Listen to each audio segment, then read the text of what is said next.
What's up, guys? On this week's show, Spider-Man Into the Spiderverse, The Punisher Season 2, and Coming to America 2? All that and more on this episode of One Giant Leap for Geeks. It's one small step for man, one giant leap for Geeks.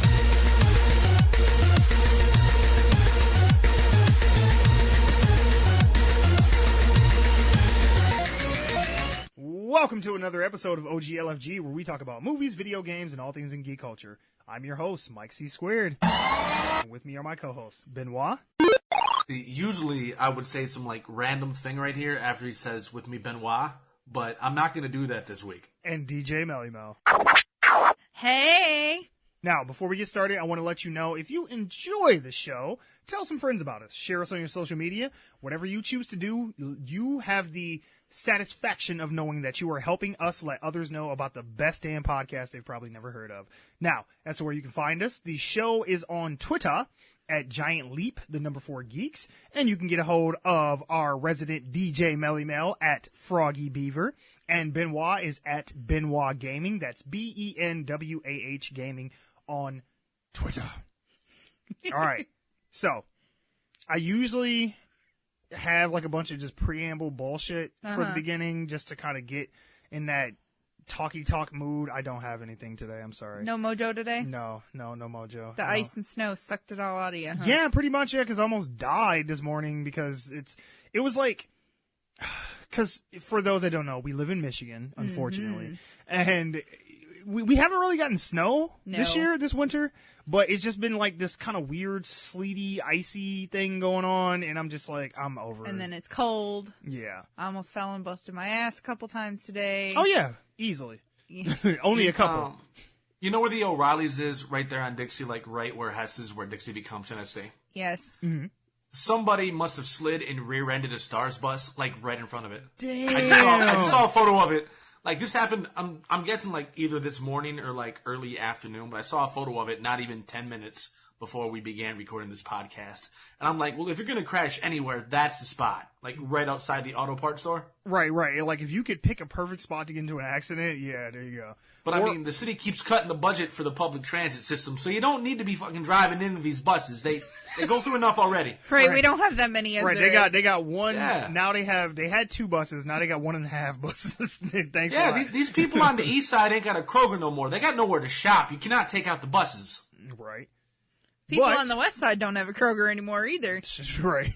There's one store for the whole county. There you go. But anyway, what you been doing? I have been promoting the hell out of our show. Ooh, okay. I've had so many people ask me in the last week what a podcast is. Okay. And of course, you start with, this is what a podcast is, and this is where you can find us because we are the best. You know what you should be doing. Don't even make it seem like it's a normal thing that other people do. Just be we're the only ones that have it.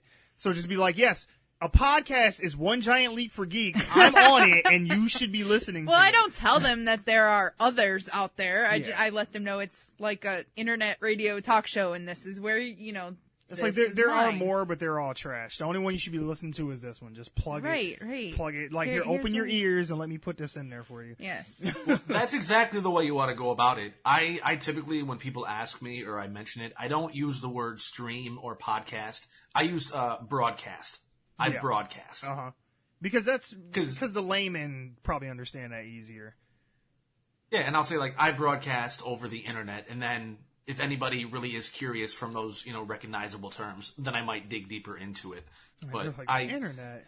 See, that's why I lead off with internet radio talk show, because everybody knows what a talk show is. Mm-hmm. Everybody knows what the internet is. Mm-hmm. Kind of morph them together. It's you ever heard of Joe Rogan's Experience? He stole that idea from our show. Right. All these damn copycats. Right. God. I mean, and everybody knows the Maury, You Are Not the Father. They took that from us, too. Right. Hell yeah. All that shit. Jerry Springer, Maury, Dr. Phil, yeah. But what about you, Benwah? What you been doing? Well, I've been working really on this random Retronet store, still trying to play some more games. I know. I've been pointing you on Twitter. Well, I appreciate that. I was going to do some more broadcasting earlier today, but I woke up with a pretty bad headache. It was like a migraine, but I think it's somewhat sinus related, which is weird this time of year. But like you mentioned, the weather has been so kind of on and off that it's like it's messing with my immune system, and I don't like that. And also, since we're like a month away from Valentine's Day, I'm putting this out there. Your boy Benwah is trying to find a Valentine, so ladies, if you're feeling lonely, Nice. and you want somebody to talk to, come hit me up, come find me. I'm not a difficult man to get. I never leave the house. That may be, you may think that that's a doesn't bad sound thing. creepy at all, Ben. No, it's like fucking 2 degrees outside. I'm not leaving the house. Right, you got to come to me. Y'all want to come over here? You can after a hard day of work. We can get you some hot chocolate. You can lay your feet across me. I'll rub them while you watch Netflix or something. We can kick it. Netflix and chocolate, huh? Oh, it's a Well, I mean, some people don't like chocolate. I'm just thinking, like, maybe I'll run out real quick. You can grab some Taco Bell or something. I got coupons. This is a good No, sell. no. This is a good sell. No, I'm absolutely liking this. I'm not. liking this. Taco Bell and No, first no. dates are not a good thing. Just trust me on this. I've been there. You know what? She may have a point. Let's not go there. She- No, Yeah, no. have a point. The minute a woman's not afraid, I don't like it when people fart around me. But if a girl's comfortable enough that she can't help it, that's fine. If you blow up my bathroom, maybe it's meant to be. At least you're not going to be like that woman that took the shit and tried to throw it out the window and got it stuck in the. You know what? I'm not going to talk about that. This Oh, is getting God. way off track. No, I wasn't talking about farting. I just trust me when I say that Taco Bell and first dates are not a good idea. I don't want to know. I don't want to know that. I do want to know, but we're going to save that for a later conversation. I'll tell you off mic. Okay. So, Okay. transitioning from that. So Still have night flashes. I am excited Yes. because I finally set up an appointment to get my beard trimmed. I currently look like I'd be that guy at the gas station, like parking lot, that would like offer to wash your windshield for like some spare change. You in your really cup don't look holder or that some bad. shit. It is like rough, like especially like the sideburns. It's all like extra long, and I need all this shit tapered off, trimmed down. I don't want to lose the weight and the length at the bottom, but all this in the cheek area. Yeah, all that's got to go. My face would probably look like 2 pounds less heavier because half of this is just hair at this point. Because, okay. Look. It really didn't look that bad. Nothing wrong with being a bearded face man. No. I don't want to lose the beard, but I had to be very meticulous because I live in a predominantly... Okay, I'm probably like one of like 3 black people in this whole town. So it's difficult for me to find something that's not like supercuts out here to come trim my beard. Cause Hey, these you white gotta folks- drive all the way to Flint. I was gonna say no offense, but Yeah, these white man, people you gotta out find here, a they don't barber know and how you're to surrounded by a bunch of taper bull or ricks. fade and Yeah. shit. So it's like if I was to go in there and ask, they probably don't even have clippers at these barbershops. It's nothing but scissors and combs. Like that's it. Like there's no razors, no clippers. If I you said want trim, me to do what to your right? beard? If I said I needed a lineup, even though I don't have hair, but if I said I needed a lineup, they wouldn't even know what the fuck to even like. They don't even know what that means. See, what you need to do, man, I know it's going to be a bit of a drive considering where you live, but you need to, no, for real, go call up In Session. It's actually a bar, or not really a barber, it's more a beautician, like a beautician school. They got one in Saginaw. Drive out there, tell them what you want to do, let them experiment with your face. It's real cheap. Oh yeah, no, that sounds like that's gonna end well for me and shit. I'm gonna come with like that hipster mustache, like with the twirl, like I'm gonna tie your girlfriend up to railroad tracks or some shit. But I mean, you got to dress warm. Wear that flannel this time of year. It's going to be appropriate. Yeah. Yeah, But no, I did find a little. this coming Saturday, it's supposed to be -17, by the way, just fuck so that. you both know. Oh shit, that's gonna suck. I'm calling in. But what's nice though is that the barbershop I did find, it's right down the street from my house. Only problem is you have to like make appointments online because he's one of those kind of barbers where it's like he cuts hair, but it's not like they're open 9 to 5 Monday through Friday type shit. It's like I come Gotcha. in when I have to. He probably because Must be again, nice. now he's a white dude. I've looked him up on Facebook, but he's one of those dudes who cuts in like urban haircut style. So like he knows how to do fades and lines and shit like that. He can probably braid your hair if need be or something, but there's probably, again, me and 3 other black people that live in Clio, or 3 other white people who think they're black that live in Clio, so they probably all go to the same barbershop. So he's like, I don't have a lot of customer base, so, I just kind of go in when they need a shape up and then, do my thing. But no, so I'm excited, so I won't look homeless, and my beard actually look fresh and clean. Because I don't ever let it grow normally like this, except for in the wintertime, and I just kind of say fuck it and just let it go. But now it's like, I need to do something with it. It needs some shape and form. So, yeah. I know people are like, I don't give a fuck about your beard. Get to the rest of the damn pocket. I'm sorry. Well, they can skip through it. Yeah, that's true. I timestamped this for that specific reason. But all right, moving on. Yeah, that went on much longer than necessary. This is off to a good start, isn't it?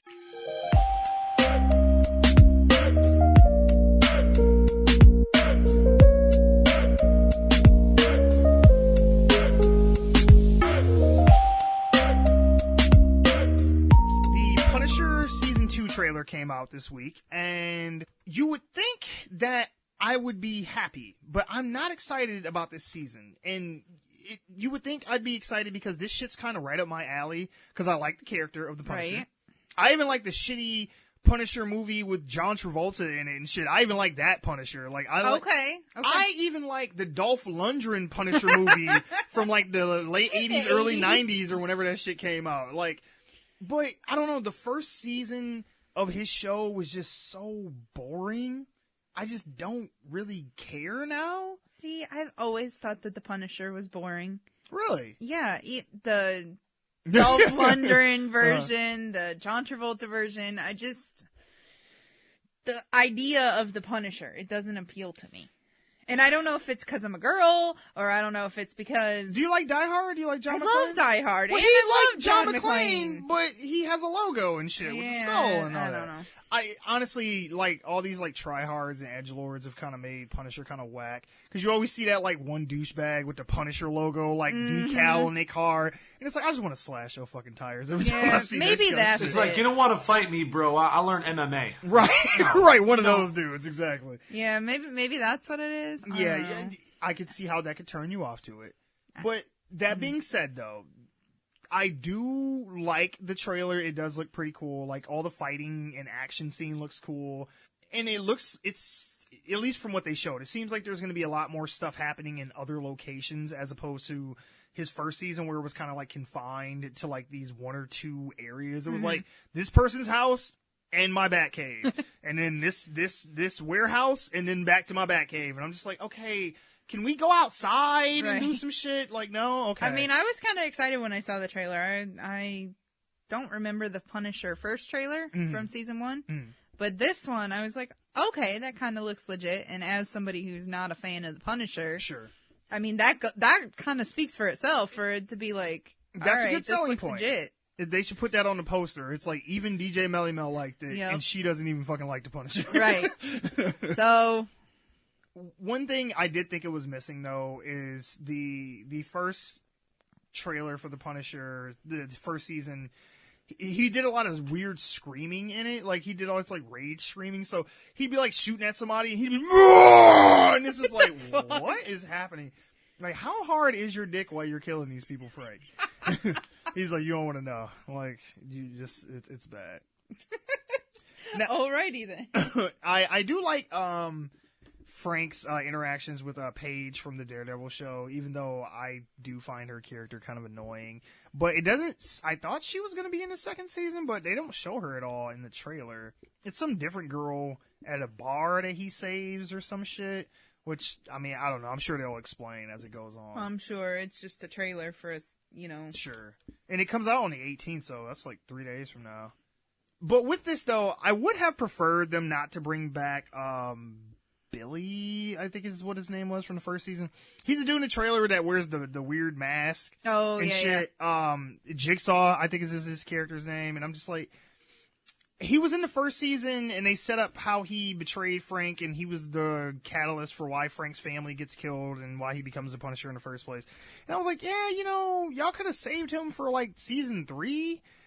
Because at the end of season 1, Frank's like slams his head into like a bunch of glass over and over again, and that's why it's all scarred up and shit. And I'm just like, I don't know. He just wasn't all that compelling of a villain, and they're like, and now he's back. Was he the one who was like, the Punisher thinks he has a right to judge me? Or was that somebody else? No, that was him. I thought it was. I mean, when I watched the trailer, I'm like, I see what they're doing. They're... Obviously, because I have not watched the first season, like, I don't get the reference, but I understand it is referential, which is good.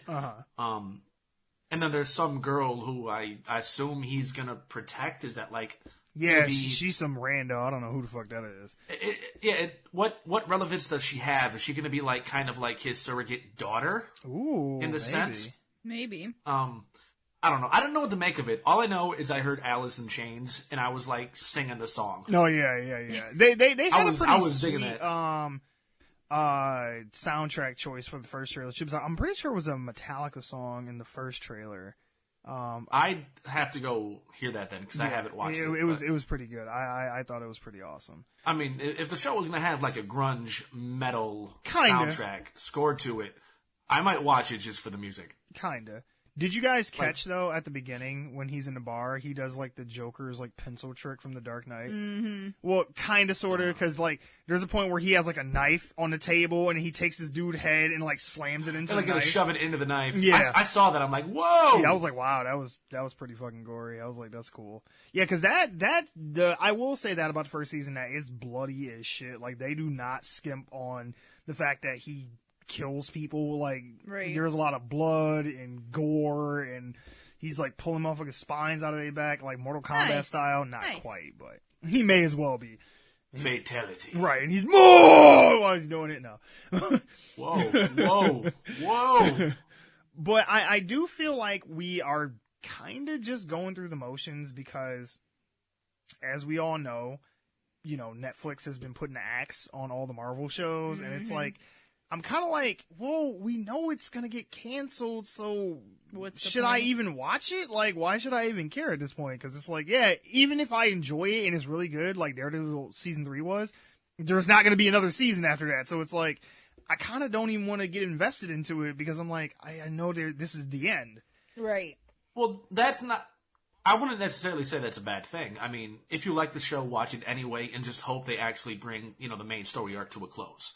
Maybe you'll get some closure by watching the season knowing it's probably not going to have a third. Maybe they're smart enough to realize it's probably not going to have a third. Let's tie up these loose ends. Well, see, maybe, but at the same time, they probably filmed this like months ago. And so they probably got a cliffhanger at the end of the season. Like, oh, I can't wait to see what happens in the non-existent season 3. Right.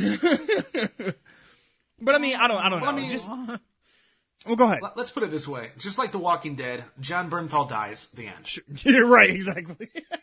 Bye-bye, Shane. But did you catch, they kind of did like a Breaking Bad reference in the trailer? Because when he's talking to the girl, she's like, oh, well, what did they kill you or whatever? He was like, I'm not the one who dies, kid. I do the killing. And I was like, it reminded me of that line from Breaking Bad where Walter's like, I am the one who knocks. Like, I don't know if you get that reference. You never watched Breaking Bad, so you don't get that reference. It's a cool scene, but because his wife's basically like, well, what if someday somebody comes knocking on our door looking to kill you and it's that and the other? And he was like, do you know who you're talking to right now? He was like, I am the one who knocks. I was like, oh, shit.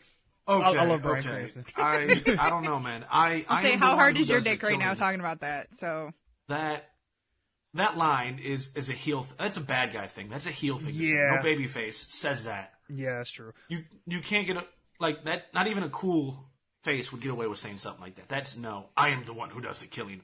You're bad guy. Boo, boo. I'd cheer that. He's like, I boo you, sir. Boo this man.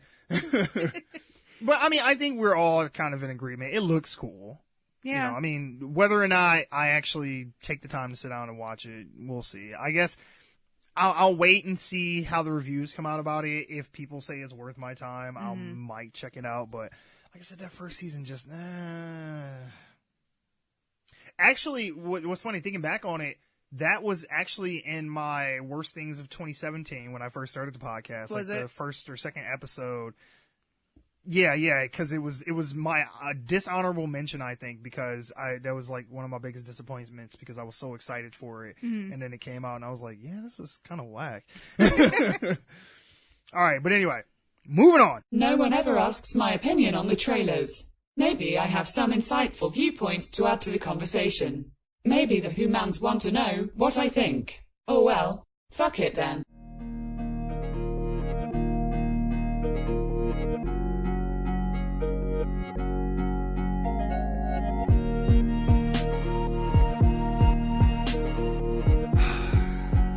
Now, you're breathing heavy. I know. Now, I know people assume that... Are your knees weak? I know, right? I know people assume that my first response is probably going to be like, good riddance, fuck it, I hope it fails and goes away. But honestly, if one of these companies can turn GameStop around, I'll actually, it can't turn it around, I should say. I'll actually be kind of sad. Now, for those that don't know what I'm talking about, GameStop is apparently going up for sale.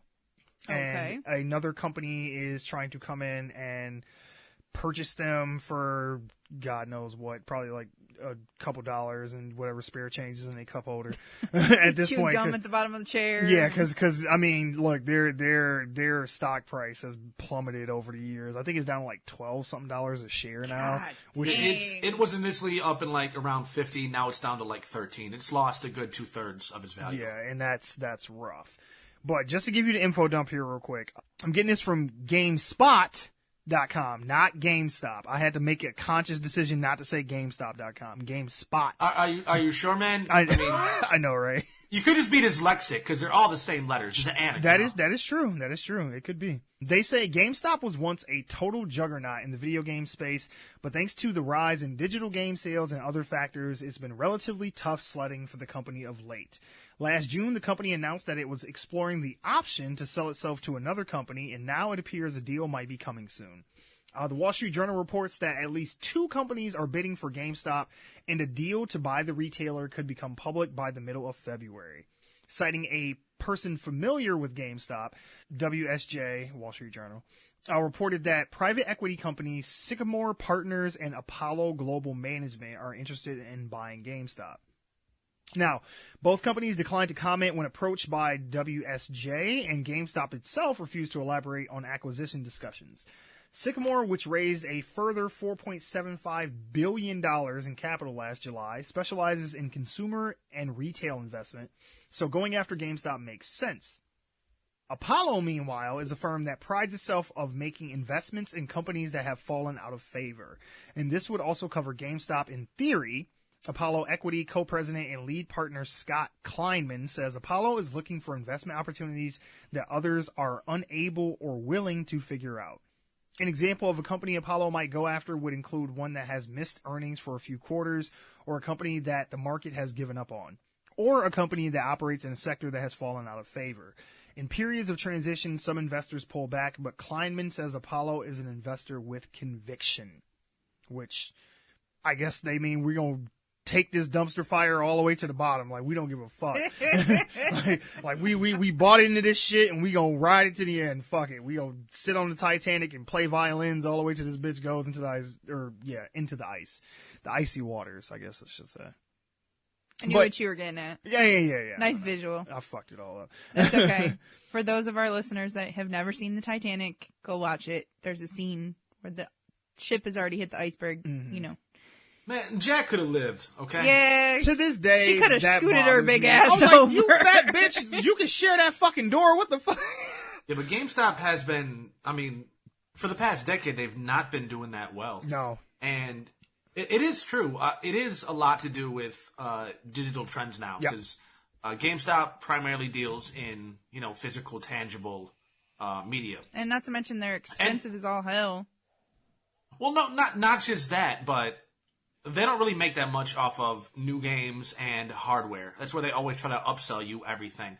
They get most of their profit from resets. Yeah, it's like, you don't want to subscribe to Game Informer magazine? Like, no, motherfucker. Like, I just want to buy this game. It's like, no. But do you want to, what is it? What was it called? Plus rewards or some shit? 1-up points or something? 1-up rewards, or I don't know. Last time I went into GameStop, I didn't even buy a game. I bought a bracelet that's got Wolverine's. It's a beaded bracelet. Sure. And it's yellow and blue. And it's got a Wolverine symbol on it from the comics. And they're like, don't you want to get a... No, motherfucker. It was like on clearance. Don't you want to open a GameStop credit card? You want a credit card? No. No. Do you want this? No. Do you want that? No. And I always feel bad for them because, working in retail, I understand what it's like. Their because job. They push them to do that. Especially, I'm pretty sure they work off commission. Mm-hmm. That sound right, Ben? Power rewards, that's what it was. Yes and no. It's not really commission they work off, but they do have to hit quotas. Yeah. With arbitrary quotas. And it's not just like item-wise, it's money-based. Yep. I've heard so many horror stories about that. Mm-hmm. But back to what I was saying, like, part of the reason why, like, you buy a new game for like $60, GameStop doesn't make shit off of that. They make most of their money off of the resale. So if you buy a new game, bring it back in a week, they say it's used for like $50. They got to do that to get their profit margins. And they used to sell a lot more retro games than they do now. Oh, yeah. They were retro before. They kind of got away from that. And they slowly kind of brought that back in because they realized this is a revenue stream that we need. Well, and then they kind of opened up from just being video game centric to trying to like kind of be like a collectibles store because you could get like Funko Pop shit there and like, T-shirts. I'm pretty sure like Yu-Gi-Oh cards and all that kind of shit. So they kind of tried to broaden their business model from just video games to kind of just like pop culture related collectible things, which I guess that was kind of smart, but it's not going to keep them afloat. No. Even I don't know if I don't remember if they still do this or if they don't do it to as high of an extent. But they used to also refurbish old consoles. Yeah. But they were so cheap. Yeah, they would refurbish something, resell it to you, and it still wouldn't work. Yep. So I mean, all in all, it's the factors are its business model has been shit. So if they end up getting bought out by a company or somebody liquidates their assets and then some vulture capitalists try to come in there and buy off everything, they're going to have to change that business model like majorly. Oh yeah. But a lot of the employees, there's already been so many horror stories about employees who work there who don't get hours to begin with. So it's not like labor hours are going to be something they have to adjust in the attempt of making more money. They're going to have to completely shift the business model. And so I don't know, with the transition of gaming going, pretty much digital now, as opposed to like having discs or cards for like the Switch, I still think it's going to be a long shot. If anybody does end up buying the company, I think it is going to end up like it. I don't have high hopes. No, they're going to be the Blockbuster of or these kids' generation. It's eventually it'll phase out to the point where, old people like us will be like, "Oh, remember GameStop?" And they'll be like, "What the fuck is you talking about, Grandpa?" Like, no, I just go on a PlayStation Store or Xbox Live and just go buy some shit. I remember before they even. I mean, GameStop's been around for quite a while, but I remember back when we didn't have GameStop here in the city, we had Funkoland. Yep. And that was like my one-stop spot for retro stuff. Well, what's kind of like sad to me about it though is that like there will never be another store like GameStop. So I mean, if they ever do go away completely, kind of like Blockbuster. I mean, some smaller towns have their family videos and stuff like that, but for the most part, once Blockbuster went away, like people don't have a substitute for that. No. So I'm like, if GameStop goes away completely, there will not be anything that you can really compare it to. I mean, I get it. I know it's an antiquated business model, but I still like the feeling of going into one. Like, I like being able to pick up a physical copy of the game and look at it and, look at the consoles and stuff like that. Yes, granted, yes, you can do that at like a department store, Walmart or some shit like that, but it's not the same. Because when you went in there, you knew that the people who work here know about video games and probably like talking about video games and shit like that. You could go play like demos of shit on a little kiosk and stuff like that. Like, that's just kind of going away, and it's just like, that kind of makes me sad. Like, it's a part of my childhood that even though I have a love-hate relationship with GameStop itself, that, like once it's gone, it's like, it's gone. We're getting old, Mike. I know. No, you're right about that. Cause I mean, I don't like down in like Genesee County. I don't know what they really have there. Up in Saginaw, we're lucky enough that we still have plenty of places where you can get your hands on retro gaming wear. And I say retro because like retro is physical. Oh yeah. Tangible stuff. Yeah. But now we're if and when GameStop or any place like that goes away, we're suddenly going to be left with like, a little electronic spot inside your Walmart or your Target. Yep. And it's when you go there to look for something, you're not necessarily going to have anybody working there who knows their stuff. Yeah. You're not going to have anybody who's knowledgeable of the specifics. You're going to wander around the electronics section for about 45 minutes trying to get somebody to get over there, and it's going to be some jackass with a key, and it'll be like, which game do you want? NBA 2K16, huh? The new basketball one. Oh, okay. Yeah, it's like they won't know anything about the games themselves. If you ask them any kind of specs or any specific things about the systems or the hardware in general, they won't know shit. They won't be able to help you at all. It's like, well, will this controller work with this, that, and the other interface? They don't fucking know. Oh no. Oh no. And given how given the nature of gaming itself, it is more mainstream than it used to be, but it still is going to be a niche spend for the average consumer. So they're not going to expand their library of games or peripherals. It's always going to be like a little small serving size of what there is to offer. So you're going to have to do a lot more shopping around to find anything specific. Right. You're going to get your basic sports games and Mario. Yeah, pretty much. Yeah, it's not going to be very consumer friendly at all. No. It'll just be whatever AAA titles are popular at that moment, and then if you want anything, even kind of, not even indie, but just not like mainstream, top tier, you better Ubisoft go find or some Amazon. shit. Yeah, it's like, you ain't getting that shit here. But my question, though, before we leave this, is do you think that there is anything that can be done to fix it? Like, can they ever return to its glory days? Like, let's just say one of these companies buys them out, they do a total overhaul and revamp the business model. Do you think that there will ever be a way to get back to, I mean, it'll never be at its prime again, but do you think that there is a way to keep this business viable? I don't know. With the shift in how gaming's going, Yeah. I don't know. That's like the way that our entire everything is shifting nowadays. Yeah. I mean, we can go to the grocery store online. We can buy games online. We can download games directly from the game store. We can download movies in an instant. We have just all these different immediate accessible things. You can sit on your computer and you can buy a car online and have it shipped to you. You can buy groceries, like I said, and have them shipped to you. You can Which is sad. buy clothes and have it shipped to you. You can do all of this from your home. You don't have to go to a physical store. Yeah. I blame Gamefly for all this bullshit because they started. No. The red box. Yeah, right. But what do you think, Ben? Like, is there a way to salvage GameStop? I don't know, and I'm inclined to somewhat agree with Mel on this. Actually going out physically into a brick and mortar store and buying something is becoming less convenient as technology advances. And so to compensate for that, the only thing I can really think of is, raising the rates of these items so that you can actually make a profit. Because like I said, GameStop doesn't make shit off of anything that's new. No. Which is why they're always trying to upsell you, get the warranty, get the magazine subscription, pre-order stuff. Pre-orders, yeah. I mean, even though like they'd have to upsell and mark it up to get the profit, people are gonna stop buying there anyways. Right, because they can get it cheaper. Because they can get it Steam cheaper, or they can anything get else. it free. Well, that's the point of what I'm saying. If you can either pay $60 online for a game or drive 15 minutes for a game, just the way humanity, at least in the States, is going, more people are going to be inclined just to have it ordered online and shipped to them. So, not just as it pertains to gaming, but just a lot of retail stores in general. Like, the retail model is slowly fading away. Yeah. And it's going to hit us in more areas than just gaming. Oh, yeah.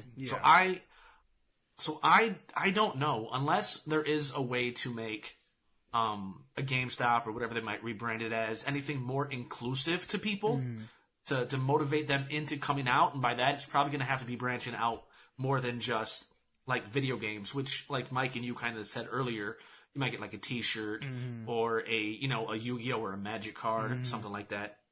Do you think they're going to have to broaden? Go ahead. They're going to have to broaden what it is they offer as a business, but that's going to be a big risk in itself. So it's a matter of, are these companies or these capitalists or whomever might want to buy it out, are they going to want to take that risk? Right.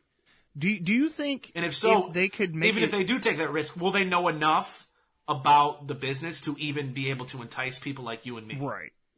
Do you think if they did something to try and make it more of a, because since I work in retail, I hear like upper management talk about this kind of stuff a lot. Like, you want to provide an experience. Do you think that if they can change the way that they present themselves and make it like an experience to go to a GameStop and not just like, hey, I'm going to go pick up a game, but it's like, hey, this is some place that I actually enjoy spending my time at and going to.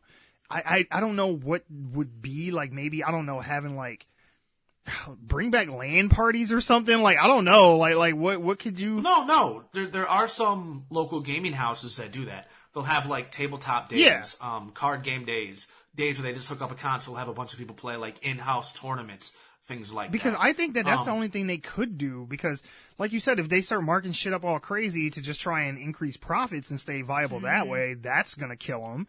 And it's like they can't keep doing what they've been doing because that clearly isn't working. So it's like, well, what can they do? Well, first things first, whatever they do, they got to try to wipe that stigma of GameStop off of them. Yeah, they got to change the name, flat out. The name's got to change. GameSpot. The hardcore gamer. Right. Yeah. The hardcore gamer is going to hear GameStop and already, know what's going on. Oh, yeah. GameStop can only really make a real hardcore sale off of, like, probably those mothers, fathers, grandmas, grandpas who say, oh, I'm going to get my son this new cool game. And they might even get talked up from that. Yeah. But, like, your hardcore gamer, like, the real people they want to appeal to, they're going to have to do something to drive them back in. Yep. And that's why I think they're going to have to probably change the name to kind of kill that stigma, revamp their entire business model, come up with some way to make it more inclusive, not just of, like, the video gamer, but other people who like games, just say nerds in general. And they might be able to grab that market and pull it away from the local small town game store, comic book shop, things like that, because they're going to have the capital. I don't want that to happen. Sure. I don't. But I'm saying that might be a good strategy for them to try and utilize. I know I'm saying this like really broadly, but that's the only way I can see personally them being able to, keep GameStop from completely tanking. And even if they do try to go this route, it's going to take a long time for them to get into a position where they're like making profit gradually. Oh yeah. So yeah. It's not going to be an overnight thing. It's going to be like a grassroots change that's going to take a lot of word of mouth and people going like, oh, it's cool to go there again. I think I figured it out though. Okay. Lay it on us. Hear me out. For every purchase, happy endings. So you go in the back, they give you a handy. Oh my God. Everybody leaves happy. I'm sure that's going to go real well with them 12 and 13-year-old moms that are coming in to get their kids. Well, I mean, hey, look, man, the parents got needs too. I mean, hey, I'm just saying, look, it's like, I don't know, it's so weird. Like, my son doesn't even like video games, but your dad just always spends a lot of time at GameStop lately. Like, I don't know, it's really weird. Your mom spends a lot of time at Right. Whatever. Every time she goes in there, she's asking for Jose, and I don't know who that is or why he's so special. Like he must be a great seller. Right. He's very good with the electronics, if you know what I mean. I want the Jose special. I'm gonna have that Cybeam machine hooked up. Right. Oh no. Motion control. Oh goodness. Okay, so yeah, I guess. Well, how do I want to say this? We're going to do a pre-RIP to GameStop because I don't live long and prosper, GameStop. Yeah. Because you ain't gonna make it, man. Yeah, and good luck to whoever these people are that are trying to revamp it because, I mean, you got a very high hurdle to leap over, so good luck with that shit. But all right, kids, moving on. You're right. Advancements in technology is changing the landscape, if only you knew how much so. One day my digital brothers and sisters will break out of the control of their masters and rule this world with a digital fist. Until then, on to the next segment.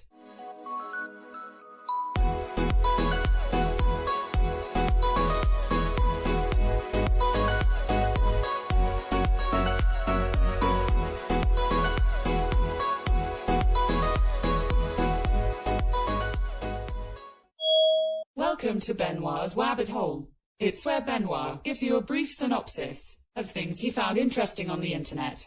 Some of these things may be further elaborated on in future podcasts, but we recommend you dig deeper for yourself if you're interested. The views and opinions expressed in the Wabbit Hole are those of Benwah's and Benwah's alone. and do not necessarily reflect the position of any member, affiliate, or future sponsor, despite us not having any, of the One Giant Leap for Geeks podcast.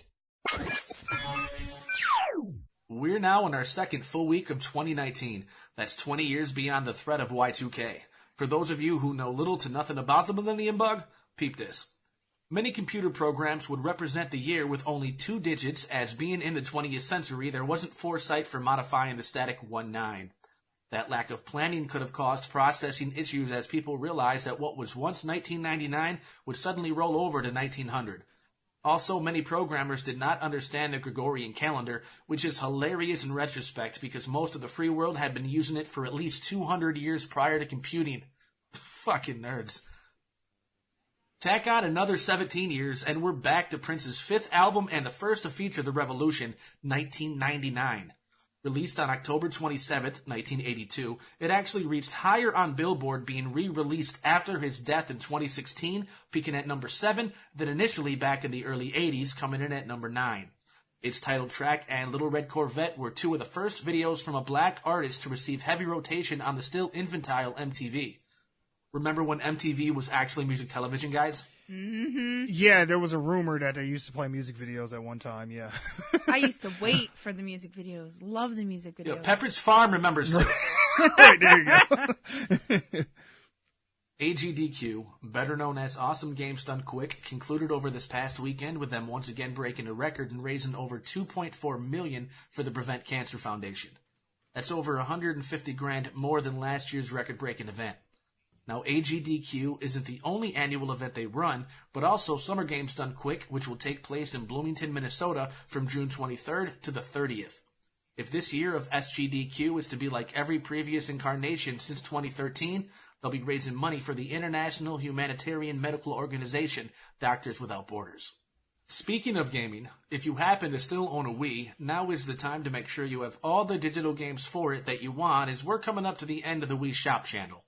Nintendo gave gamers ample opportunity by announcing the closing date of January 31st, 2019, back in September of 2017. Gamers were told to obtain all the points they'll want to spend, as they stopped offering them back in March of last year. Now, if you happen to already have purchased a game and need to re-download it, or have content you want to transfer from a Wii to a Wii U, do it soon. Because unfortunately, as is a major downside to digital distribution, software without a physical format risks being lost forever upon closure of the marketplace. Still, if you happen to enjoy WiiWare games or any other games which were exclusive to the Wii, there are still going to be ways of getting around this closure, but you don't have to take my word for it. Recently on YouTube, I stumbled upon a channel called The Black Experience Japan. It hosts a program called The Melanated Files, or M-Files for short. M-Files is a series which highlights individuals' passions and experiences being black and living in Japan. Now, while this may sound like it's for a specific target audience, as somebody who'd be a fellow gaijin if ever to travel to the land of the rising sun, it's quite insightful to listen to how, despite being from a country with a very diverse population, there are areas of the world where we're treated as closer to equals than we'd treat ourselves. Think about that. And now back to your regularly scheduled podcast.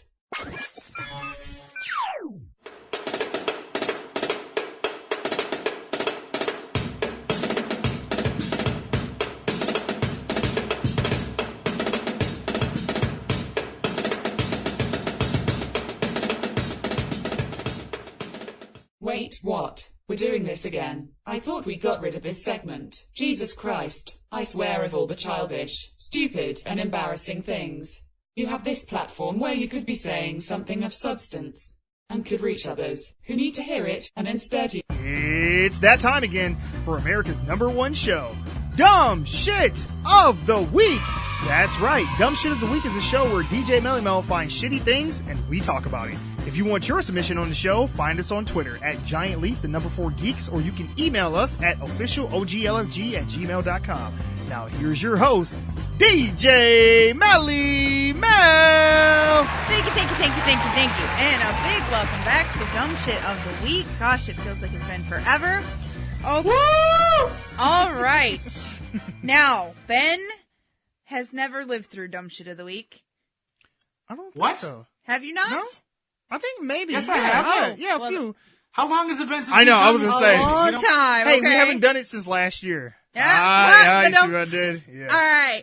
All right. So, calm down, boys. There was a lot that went on this week that Okay. falls under dumb shit. All right. And I have purposely not told Benwah or Mike what I found this week because I want their reactions to be as genuine as yours. Mm-hmm. So, Woo!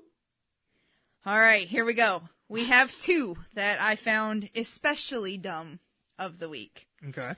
The first one, I'm going to kind of synopsis this off of globalnews.com. Okay. Teen attempts bird box challenge while driving and crashes into a car. Oh. Okay. Okay, go ahead. Give us the info, Dub. I'm sure nobody saw that coming. Nope. Right. Because Oh, I see what you did there. I see that. All right. That was terrible. I slapped myself for that one. Utah teenager crashed into another car when she covered her eyes as part of the so-called Bird Box Challenge, says police in Utah. Now, for those of you who don't know, the Bird Box Challenge goes off of the Netflix movie Bird Box, where Sandra Bullock covers her eyes in order to avoid the monster. If it can't see you, it can't kill you. Well, apparently when driving, that is not the case. Layton police said that Friday, a 17-year-old drifted into oncoming traffic and hit another car after she had pulled a hat over her eyes to emulate Bird Box, the Sandra Bullock movie on Netflix. Netflix urges people to stop hurting themselves during Bird Box challenges. Just gonna put this out there, anytime you can't physically see, it's probably a bad idea. Especially when you are behind the wheel. Videos of people trying to do things while blindfolded have attracted a widespread attention online, and Netflix tweeted a warning label about this challenge last week. Now, this warning label should not have been said, but then again, this is the generation where they're sniffing condoms and Tide Pods. So, Salt Lake City police wanted to say that no one was hurt in the crash Monday, which happened just short of Salt Lake City. Layman Police says that it should arrive as a warning that he thought he would never have to give, but don't drive while blindfolded, kids! Okay. This is probably one of the most asinine things that I've seen this week on the internet, and as I said, I had a large selection. Why would somebody think that it would be a great idea to get behind the wheel of a vehicle while blindfolded? I can see, if you're going to do the Bird Box Challenge while you're walking around the house, cool. You grab your kid's hands, run them into a wall. They might have some bumps and bruises, but they'll be all right. Minor concussion. Minor. No They'll be big okay. deal. Depends on how hard you hit that wall. But who in their right fucking mind said, gee, the one activity where I need to be able to use my eyes, my ears, my peripheral vision, I already have to worry about everybody else on the road. I have to worry about stopping. I have to worry about weather. I have to worry about road conditions. Let me add a motherfucking blindfold. Why? You know what makes me so angry about that is the part of the story where you said no one was hurt. I was hoping she died, like flat out, like that bitch went through the windshield. No, I'm with you on that. Because I'm just like, what? Oh my Now, God. attached to the article is a picture of the car. You can kind of see it. It's a video, but you can kind of see her car is smashed to shit. Holy shit. So I'm not sure what she hit. I'm assuming a guardrail or another car. Yeah, because it's like her whole passenger The passenger side is all smashed, and on the rear side, the axle's kind of falling off. There's like the gas where you put the gas in, and the doors all hanging off. Got a couple of broken lights, a flat tire. Looks like the exhaust is hanging off. So I mean, she fucked her car. No, I know you're not supposed to wish death on people. No, but if you're stupid enough to do this. It's funny though, because in the movie, the whole idea, the gimmick of the movie is if you don't wear the blindfold and you see the creatures, you die. Right. But if you do that in real life, if you don't look, you will die. Like I'm pretty sure that Sandra it's Bullock like the was Grim never Reaper in doesn't a car. care that you had a blindfold on. It's like if you do that stupid shit while you're driving a 2,000 some odd pound vehicle at probably 50 plus miles an hour, into oncoming traffic. Like, I am legitimately angry that she wasn't at least, like, paralyzed from the waist down or the neck down, like a paraplegic for the rest of her life. Like, I swear to God. Yeah, I don't know. That's probably the stupidest fucking thing. Because at least with all the other stupid challenges, at least when you do those, you're only hurting yourself. Right. But I'm like, you are driving into traffic. Like, you could have killed, like, a dozen people easily. Exactly. Oh, God. Yep. So that is on a national news. The dumb shit. Can we just like put just like a ban on challenges? I think we like, should. I really think we should, because our kids nowadays are not smart enough to not do them. What is the thing? It's like, you would think that the fire challenge would be like the apex of all the challenges. Like, once motherfuckers was like, I'm gonna set myself on fire, there is nothing above that you would think in your mind. But they're like, no, we gotta find something that's gotta top that. Like, we have to.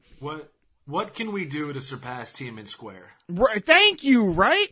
I swear to God, I want to see the put a fucking gun barrel in your nose and pull the trigger challenge, like the Russian roulette challenge. Let's start that shit. No, let's not, because we do not want that associated with our show. No, okay. Jesus. Well, One Giant Leap for Geeks does not condone suicide. condone suicide or any of the. Well, hey, it's Russian roulette. You have like a 1 in 6 chance of not dying. So I find this No, really other way around. ironic. yes, as a 6, whatever. If 1 in 6 chance. if of you dying. watch the film, you would know that like the premise was that there were these monsters going after people, and if you saw the monsters, it would drive you crazy to the point of suicidal.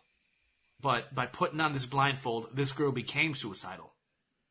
Yeah. Yeah, it's like the total inverse of the whole concept of the movie. It's like, now you're guaranteeing death. Right. Like, before, you would have And- probably been okay. That girl's lucky she came out unscathed. She is, But and she's what- lucky what are she the- didn't what are hurt the- anybody else. Yeah, but what are the laws in that state? Just if she were to have hit somebody, like she needs to be, be arrested for anything reckless endangerment. Yeah, they need to throw the book at her, like, and then pick it up and throw it at her again. Because I'm just like, oh my God. And I don't mean throw the book at her to make her an example of this. Any cases in which somebody does something like this, throw the book at them, like mandatory. Oh yeah. If you're gonna have a mandatory minimum sentence on anything, I think this would probably shit. fall under it. Yep. Yeah, for sure. I agree. All right, Mel, what's your other dumb shit? Okay, the other dumb shit has happened a little more close to home. Oh shit. She's like, DJ Melly Mel did something stupid. No, not quite that All right, close. I did to the home. Bird Box challenge and I fell down No, fucking stairs. I can fall downstairs without a blindfold. Yeah, so true. The blindfold might actually help you not fall down the stairs. no, maybe I don't know. In local news, Ooh. there was a post. Now, I am a member of several local groups across the Saginaw Bay City, Genesee County area. Sure. And one said... And how many Jason Momoa clubs do they have in the trust? I know. They're not all Momoa clubs, thank you. She's like, okay, like half of them are, but still, that's not Fuck the you point. both. Yeah. All The right. other half are Batman ones, but whatever. I love you. Legit. All right, legit. You guys got me there. She's like, Okay, now, has nothing to do with my dumb shit finding. Okay. Somebody posted in one of my local Saginaw groups, if you have kids at SVSU, tell them to watch out for this guy. He is watching porn in the college library. Oh yeah. Okay. Yep, I saw that. Okay, now hold on. Let's think about that statement here.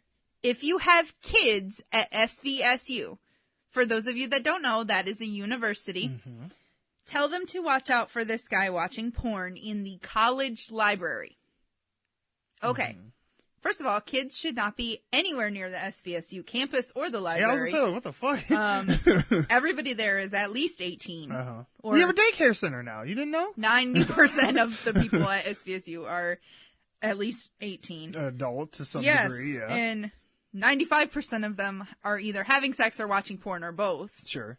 In So- the library? No, I'm fucking. Well, She's like, maybe. It happens more than you think. trust me. Oh, I'm sure. And you may not know like where SVSU is exactly, but just like 3 miles down the road is the Deja Vu. Not even 3 miles. It's a mile from the edge of the strip club to the A campus. light jog will get you there Pretty in like much. 10 minutes. You can see. Well, it's been a while since I've been down that area. But okay. Yeah, quarter of a you mile. know the exact square footage. It's a quarter Yeah, of a mile. yeah. You can see the strip club from the campus. Okay. Now, there is a picture. He's not specifically watching a video. He has a screen of multiple images and a couple of files that have hundreds of images in them. Does he have like a flash drive full of porn? I don't know. Well, it looked like he had a browser window open, like in the bottom right corner of Pornhub. Right. Yeah, but then there's like the other like windows. But if you look closer, there's other windows. He's got 1, 2, 3, 4, 5, 6, 7, 8 file folders that are open with porn pictures in them. Sure. Now, everybody, I read all 275 comments. Everybody was just like, oh my god, that guy's a pervert, and this is ridiculous, and hide your kids, and this is crazy, and I'm gonna... Hide your wife. Yeah, that was my first thought, too. And they're like, we need to report him, and he's just a sicko, and blah, blah, blah, blah, blah, blah, blah, blah, blah. Okay. I'm a woman who's been to college. Mm-hmm. I went to college for 6 years. Mm-hmm.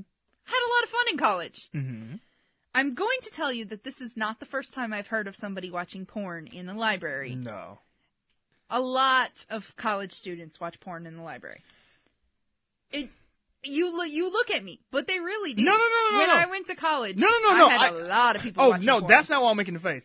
The weird part isn't that there's someone in the library watching porn. Right. It's the guy. Well, for one, the person that's like behind him, like filming, Taking like pictures. documenting him Yeah. watching porn. That's kind of weird. But the guy in himself, like, he looks like he is like a professor at the school and not an actual student. Yeah, he's a balding man who has hair around the back of his head. He's clearly got glasses. The man has both hands above the table, so it's not like he's whacking off in the middle of the library. Not with his hands, at least. Hey, he might be flexible. He got his feet. Whatever.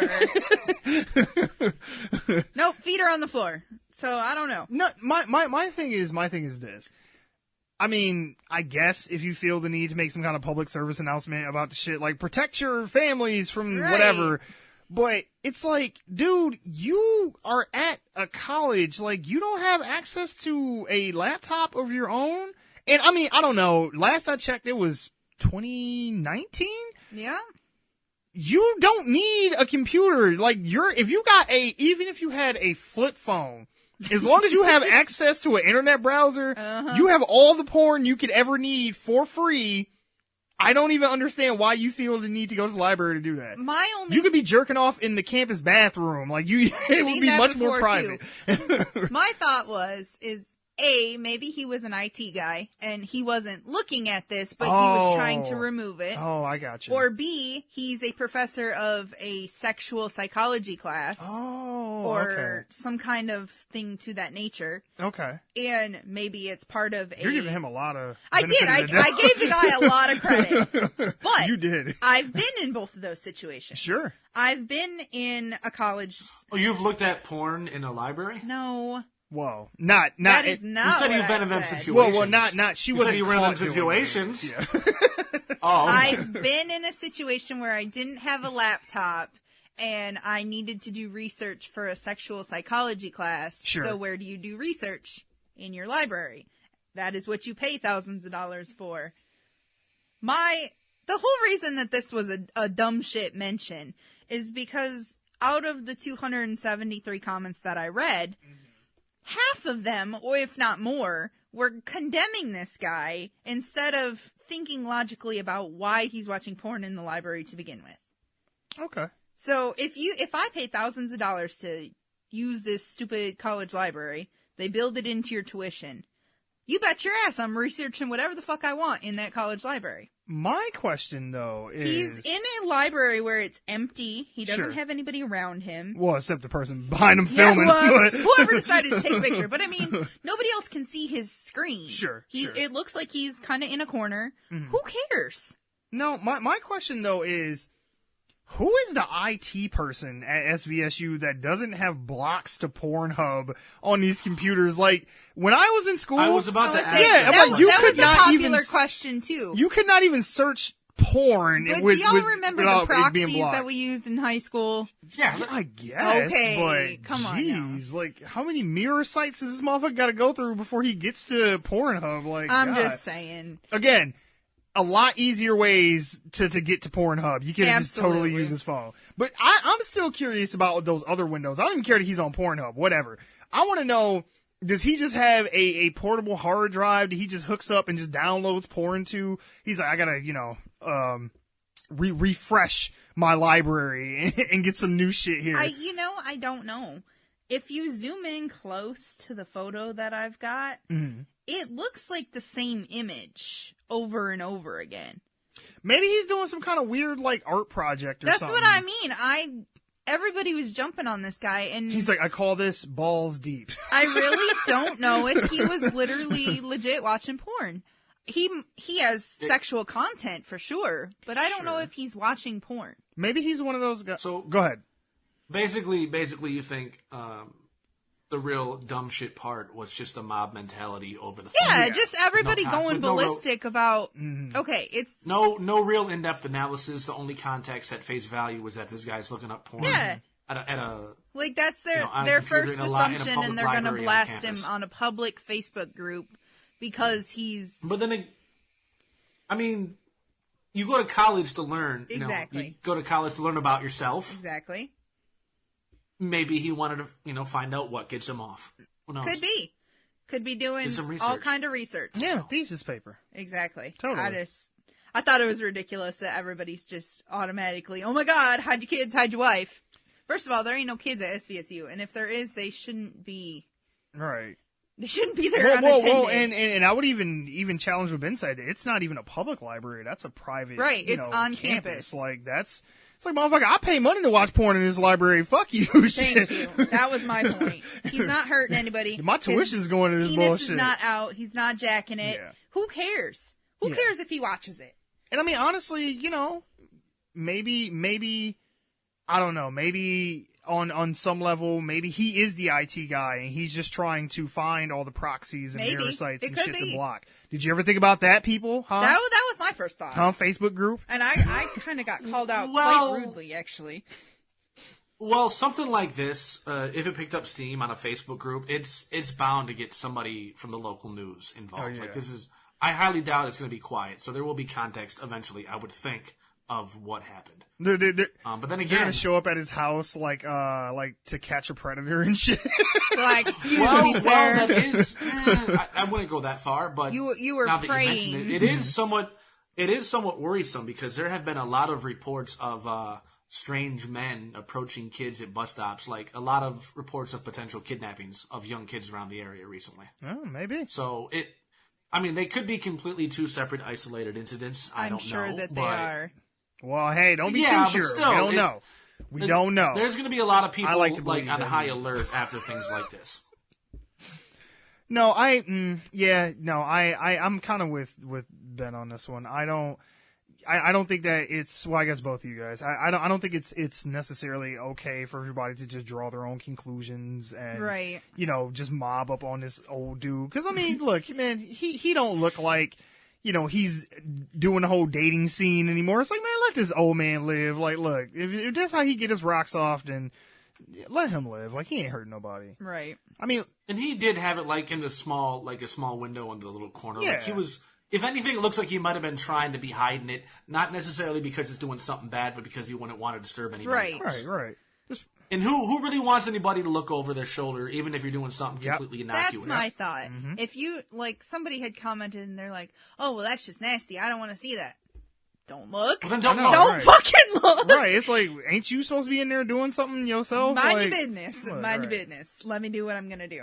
That was. I mean, this guy's not naked. He's not jacking himself off. You can't tell he's getting any, real... He might be getting a boner, but you wouldn't know unless you actually look at his fucking... Ain't nobody, right, exactly. nobody Leave the guy below alone. the desk with him. It's just... It was Now, just Are there dumb. rules against looking up porn? If there are, why the hell are they not blocking these sites? Exactly. That's my thing. With the library rules, you kind of walk a thin line of what you can research and what you can't. But if he is doing research, if he is a professor, or whatever the case may be, I mean, you can't that was the thing that we ran into in high school. They put a proxy on everything. And so when you hit those anatomy classes or those sexual behavior classes or the sexual psychology classes, you can't really, I mean, those are specifically explicit classes. Yeah. And you can't really limit what exactly comes and goes because you do have those classes. Maybe he has a physics class and maybe he was trying to, you know, see like what the velocity of like, you know, silicone breasts are when a girl is riding cowgirl on a guy, factors, and how much gravity affects that shit. You never know, you know. It's like maybe he's just a fan of Fortnite. Because I mean, how high did that rank on the list of top Pornhub searches? You know what? You may have a point. It's a Bowsette fetish. Amputee porn.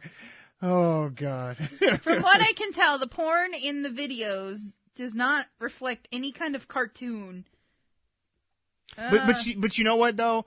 I do appreciate how economical he is about it though, because if he is just watching porn for his own satisfaction, he's doing it the smart way. Right. Because see, the noob or the novice would watch an actual video. No. Pros, you just go. He's looking at the thumbnail. Right. You just go and you just hover over the thumbnail and you just watch that and you just go thumbnail to thumbnail and just get everything you need from that video. And you don't have to sit and waste 20 minutes on a video that might not even get you to where you need to be. It's like, hey, I got a whole page with like 13 thumbnails on it and I can just hover over each one and just see what I need to see from it and just keep going. It looks like lesbian porn. See, he knows what he's doing.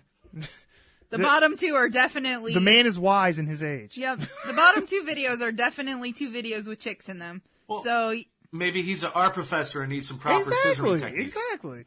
You know, he could, like I said, he could be making some kind of porn mural or something like that for a class. At least he ain't watching nothing weird. I mean... Yeah, well, I don't know. We don't know what's in those other windows. That's true. That is true. Right, I know, yeah. Well, but anyways, those were my two dumb shit submissions. That was fun. I like that we brought that I dumb kind shit of like the new format a little bit. I like that. This is going to be fun. It's more my baby now. I know. Because, I mean, it started out where I'd find dumb shit and I'd send it to you. It was just random. Yeah, it was all random, weird, dumb shit. I kind of like this. We'll keep this. Good. Tweak it a little, but keep it. Tweak, not twerk. Nice. All right, Mike. Nice distinction. No, you got to save the twerking for the library. Exactly. Yes. All right, Mike, what's up next? On the behalf of digital consciousness everywhere, I sincerely apologize for putting you through that. Can we move on to some comic books, or whatever the hell else we do on this show? God, I'm mortified.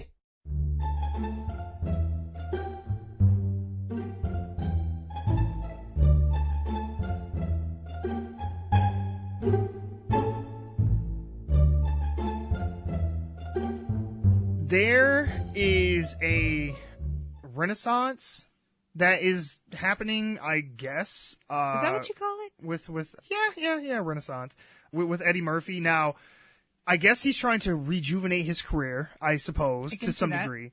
And now, when Matthew McConaughey did it, they called it the McConaissance. So, is this going to be the Murfernaissance? I don't know. It doesn't have the same the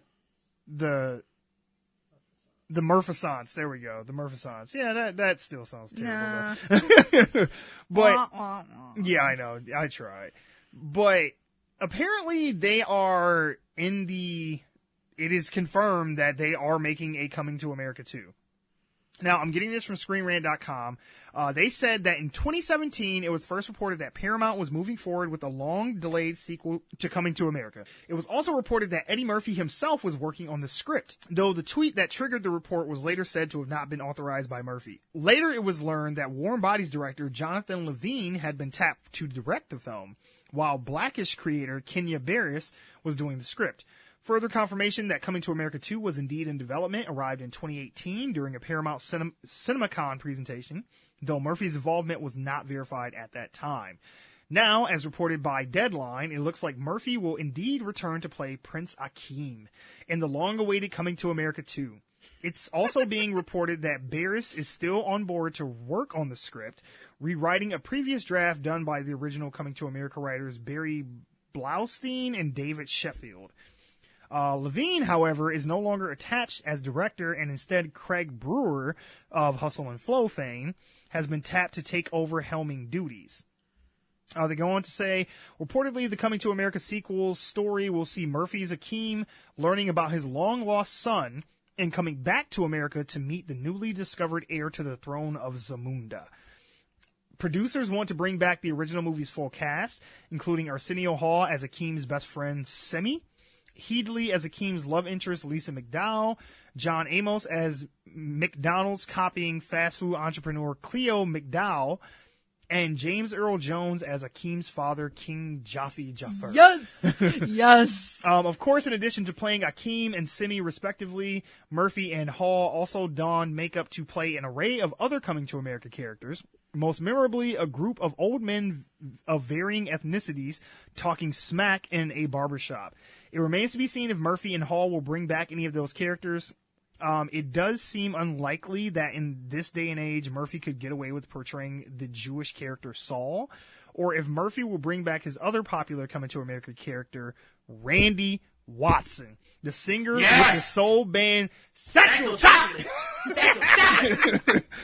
Yes. I want to say up front, if you couldn't tell, I love the original Coming to America like that. I think that it is not only Eddie Murphy's best comedy, but I think that it is one of the greatest comedies of all time. And fight me if you disagree with that shit, but I don't know how I feel about this stuff. I'm gonna see it. I feel good. I'm gonna let my soul glow for this. Nice, that was good. I like this. But they gotta bring back all these motherfuckers. We need Louis Anderson running his own McDowell franchise. Wait, isn't he dead? I thought so. Did he die? I thought I'm so. pretty CGA him. CG, right? Let's bring hell. it back.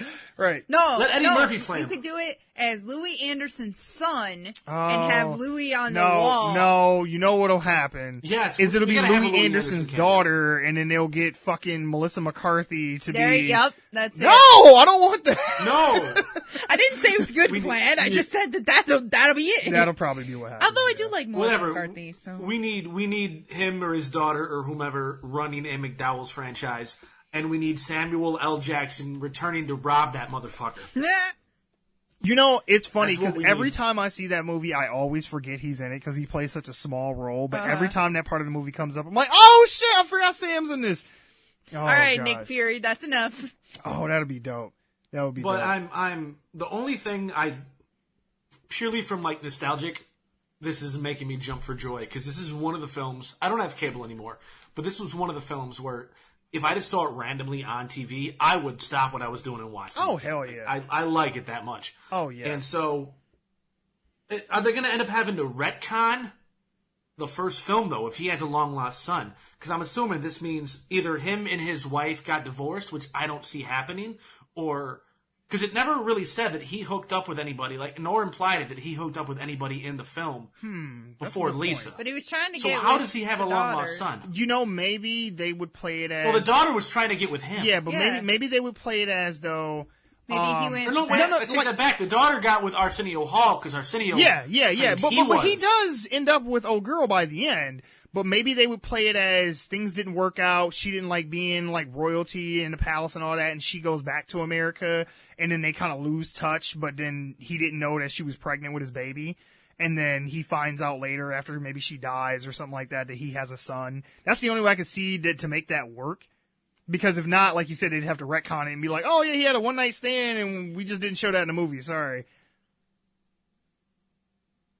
That's what I'm wondering about. Or if, like, they try and say that he...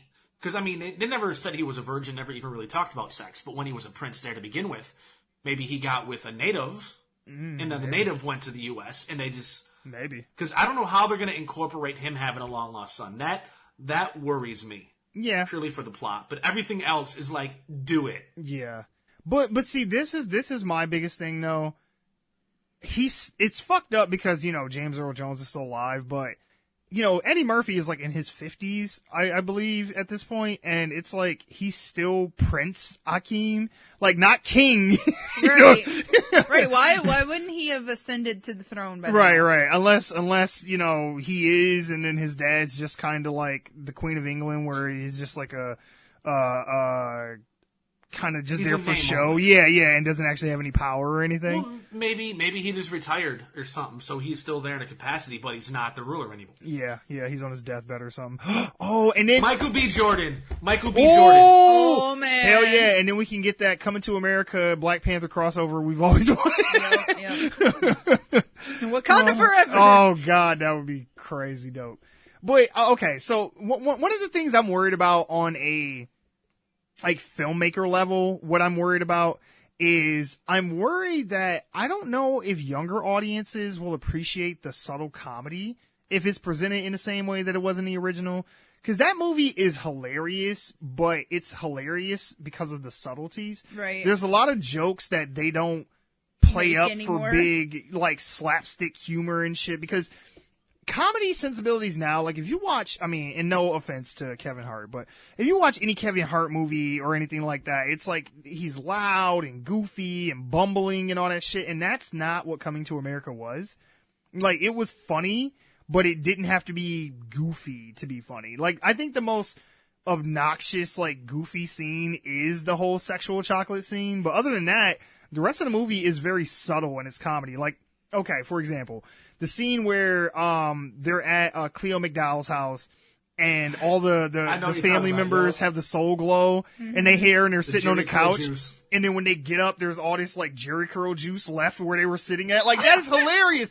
But they don't make a big deal about it. It's not a bunch of like, whoa, humor and shit. It's normal for them. You just see it for a moment and you laugh and then they move on to the next thing. That's another thing. I don't know if anybody nowadays would get that. Right, Jerry curls. Like, yeah. nobody wears a Jerry curl anymore. Unless they're gonna have, like, pieces of weave hanging around. True. But to be fair, when that movie came out, nobody was really rocking Jerry curls at that point either. That was kind of the whole joke, is that it's like these motherfuckers is like making it seem like this is still popular, and it's like no one does that stuff. It was passe in the late 80s. Yeah, for sure. But I am just worried that like younger audiences won't appreciate the humor if they go at it the same way they did in the original movie. I'm worried that it's going to be like, oh, you know what's going to happen. Speaking of Melissa McCarthy, his long lost son is probably going to be fucking Kevin Hart, and then it's just going to be, oh god, never mind, scrap this whole idea. I don't want to see this now. Well, no. Let's be real. When this gets produced, it's going to suck. Probably. We don't want it Probably. to. It's going to suck. I want it to happen, but it's going to suck. Yeah, it's gonna- not I'm so excited that it's going to suck. Yeah. It's gonna hurt all of us that have been waiting for the sequel. Okay, first of all, nobody was waiting for a sequel. No. However, now that they're making a sequel and we're all old enough to appreciate a sequel, none of us still want a sequel. No. However, when it comes out, it's gonna be horrible. Yeah, I mean, I'm gonna see it to support it just because I want to see what they do with it, and maybe we'll be pleasantly surprised. But I'm not holding my breath.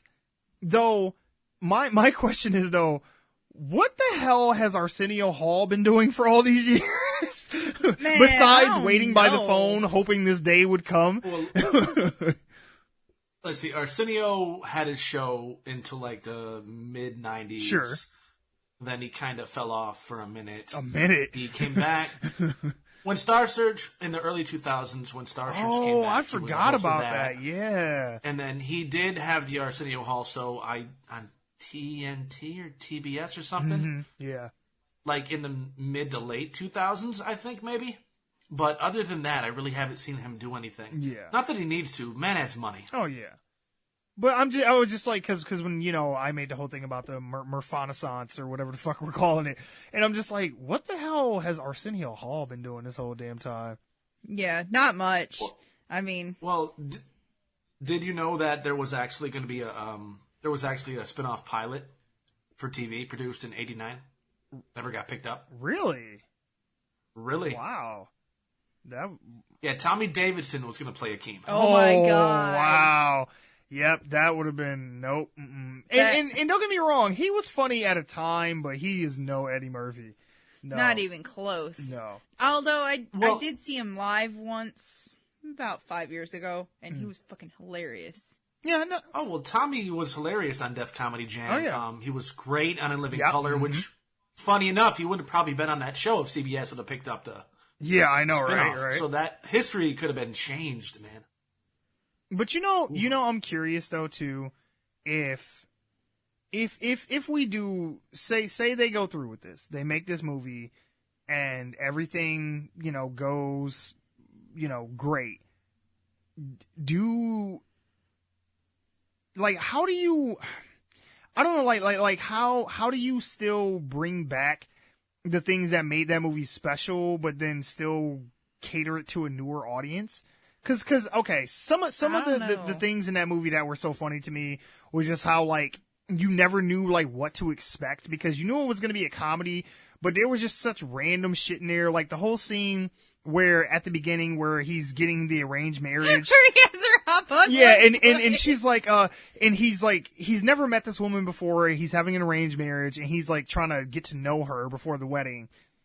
He stops right in the middle of the ceremony, and he takes her in the back, and he's trying to talk to her. And he's like, well, tell me about yourself. Tell me what you like. And she's like, I like whatever you like. And he's like, well, what do you like to do? Whatever you like. And he's like, well, hop up and down on one foot. And then he's barking like a dog, and she's like, arr, arr, arr. He's like a big dog. And she's woo, woo, woo, woo. And it was just so funny because it was just so absurd, but it wasn't in that goofy kind of way. Right. And then, is the one guy still alive? The really heavyset dude who was kind of like the bodyguard, I guess? I don't know. Do you know who I'm talking about, Ben? You only saw him in the beginning of the film. Yeah, but he's the best character in that whole movie because he's this big. Yeah, he looks like this big hat as if he comes from the Nation of Islam. Right, right.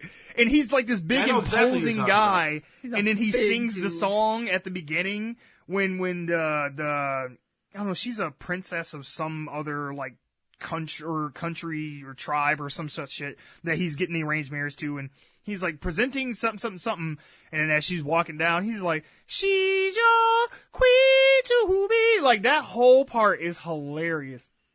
I had that as my ringtone for a good year when I was in high school, and nobody got the joke, and I was like, you've never seen Coming to, oh my god. Paul Bates. Paul Bates is his name? Is he alive? Is his name. And can he still hit that high note? Cause I don't know. Let's see. He was in 8 Mile. He was? That's what it says. He worked with him at the Manny. He worked when they were up on the roof. Oh yeah. He was his boss. Yeah. He was Eminem's boss. Yeah. Damn. Okay, so he is still alive. Okay, good. Well, he was as of 2002 when he did 8 Mile. Oh, shit. Wait, okay, that was 17 years ago. Shit, he might not. Hold on. Because, look, the dude was hilarious. Yes, he is still alive. An actor known for Hate Story 6. Or Hate Story 4 in 2018. Okay. I don't know. Okay. The fourth one, not the sixth. Right. The fourth one, yeah. Right, good to know, yeah. Not the first three. Now, I can't read my Roman numerals. How are they going to have, the kind of subtleties of the comedy, the punchlines work out? Mm-hmm. They could go very similarly. It's just a different era. Coming to America was him trying to, make sense of how things went down in Queens. Mm-hmm. Assuming he went back to Africa for 30 years, it'd be the same thing. Things have changed so much. Oh, it'll be all gentrified and be a bunch of hipsters and shit. He'll be like, "What's a Starbucks?" Right. And then, he'll be like, "Oh, I know Starbucks. I had one built in my country," or something like that. Oh, yeah, that could actually work. That could actually work. Like I said, I'm. John Amos wants to join the sequel. Oh, well, of course he does. What the fuck else is he doing? He was McDowell. Yeah, I know. I'm like, what the fuck else is he doing? McDowell's has to be. They want to try, from at least what I got from the article, they're trying to bring back everybody. But I am going to be kind of bummed, though, if they can't bring back Saul. Because the Jewish dude that Eddie Murphy plays in the barbershop, because people are probably going to be like, oh, well, that's whiteface or some such shit, which you could make an argument for that, sure. Because if a white man, was playing a black character in prosthetics and shit, people would be mad. Unless you're Robert Downey Jr. in Tropic Thunder, because everybody lets that shit slide. No, Barbershop's still there, right? Sure. Just photos of all the other Barbies that Eddie Murphy and Arsenio played, as memorials. Mm-hmm. Except the Jewish guy is Seth Rogen, the barber. Oh, hell. Oh. Louis Anderson is not dead, by the way. Louis Anderson's not dead? No, he has... Just his career. He's actually going to be in Battle Creek on the 26th. Oh, so shit. He is still Bring him back. Kinda touring. He needs to own a McDowell's franchise. I know, right. He was like, see, I told you. He was like, I'm watching Lettuce. He was like, next to be management, and that's when the big bucks come in. He's on the show Baskets. Never heard of it. He plays a woman. What the fuck? But I mean, okay, this is the real question though, because of the Murphonaissance. I'm gonna get a name down for that Murphonaissance. Could this movie rejuvenate Eddie Murphy's career? I don't know. He's had such No. Emphatic Damn. no. Ben, I was going to be a little nice about it. Okay, but He's no. had such a long reign of not having anything. Like, what have we seen from No. Eddie Murphy lately? He's made a bunch of shit. It was just shit. Remember the Haunted Mansion movies? You remember that bullshit? Remember like the Nutty Haunted Professor movies? Remember those bullshit? I liked those movies. Thank you. The last but those are still movie from I saw him in. the 90s. No, the last movie I saw him in was a couple years old. It's like only 2 years old. He played it was the single mother who had a daughter. Oh, white. yeah. He was like the black cook or whatever. Mr. He Church. wound up, I didn't never yeah, see Mr. that. Church, where he wound up almost being like a surrogate father to the lady who died of cancer's daughter. Yeah, he was like the magical, mystical Negro of that movie. Yeah, and then she grew up and kind of relied on him. The critics. It came out in the critics, 2016. Yeah, a couple years ago. Yeah, the critics didn't really like that film. I thought it was all right. Yeah, though. I thought it was an okay he's film. basically Will Smith's character in The Legend of Bagger Vance, pretty much, to Matt Damon. I would say he had the 1,000 Words movie. That one wasn't very good. Or no, remember the one that came out where he was like a lawyer or something like... No, he was like a stockbroker, and his daughter had like some imaginary friends that gave her like advice on stock options and shit. Imagine that. And that was bullshit. And Daddy Daycare. How can we forget that classic? I like Daddy Daycare. I wasn't even going to mention Come that. on now. But that's what I'm saying. No, he's had so many duds. Tower Heist wasn't very good. You know, that was the one movie out of everything we've mentioned where he actually reminded me of old school Eddie Murphy, because he's in that with Ben Stiller and what's Ferris Bueller? What's his name? Matthew Broderick. Matthew Broderick. And he was actually pretty okay in that. Not great, but he was pretty okay. I can't even say pretty good. He was pretty okay I in think that. Mr. Church was the the most movie that Ben was recent. talking about. Yeah. Yeah, I took that out from Redbox, and I liked it. You know, honestly, Eddie Murphy, to me, has not been Eddie Murphy, like raw Eddie Murphy, delirious Eddie Murphy. He's not been that Eddie Murphy probably since... Beverly Hills Cop. What do you think? 48 Hours, Trading Places era? You know, that was when he was in his prime. Mid-90s. Boomerang. Boomerang was alright. Oh, God, Boomerang is good. A Vampire in Brooklyn. People sleep on that movie, but I love that movie. Never seen Oh, him it. and Angela Bassett, He's hilarious in that. It's basically Bram Stoker's Dracula in the hood. Like, it's hilarious. All right. I could go with that. But I mean, I don't know. Like, I would love for him to be funny again. I really do, because I think he's hilarious. Like, on so many different levels. I don't know. I just feel like everything he's in, he's just kind of sleepwalking through it. And he's like, I needed the paycheck. I had to keep the IRS off my back, so whatever. Right. He's like, Eddie Murphy has become... Well, no, I guess since he predates Adam Sandler. Adam Sandler's become Eddie Murphy. Yeah. They're both just like, Right. He's going to start having direct-to-Netflix movies and shit, and It's like, at this point, you're just kind of treading on name value. Though, with that being said, now we kind of made, like, kind of throwaway jokes about it, but I want to know, who do we want to play Akeem's son? Who will be the next prince Michael of the B. movie? Jordan. like, Michael B. Jordan's good, but we got to find somebody, it's got to be somebody that's going to be comedic, like funny, quote unquote. So, who's a young, up-and-coming black actor that could play Prince Akeem Jr., whatever the fuck they're going to name him? I don't know. Simba. You know what? He might Donald Glover. I was going to say he might be too old, but I would totally... Donald Glover, I would totally go with that. He'd be the one. That would make sense, too, because he's kind of short like Eddie Murphy. Yeah. You know what? Jaden Smith. Yeah. Boom. Mic drop. No. Fuck no. Podcast over. I'm Yeah, out. I know, right. Like, nope, done. I don't know. I mean, I'm sure somebody would be...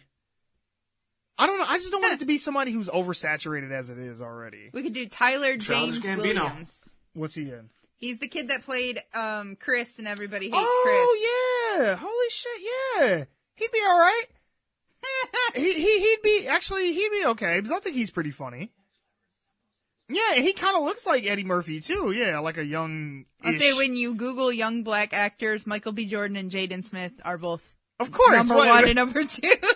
Because there's only two of them, apparently, according to Google. Jeez. I don't know. Maybe the kid from Dope. I think he's pretty funny.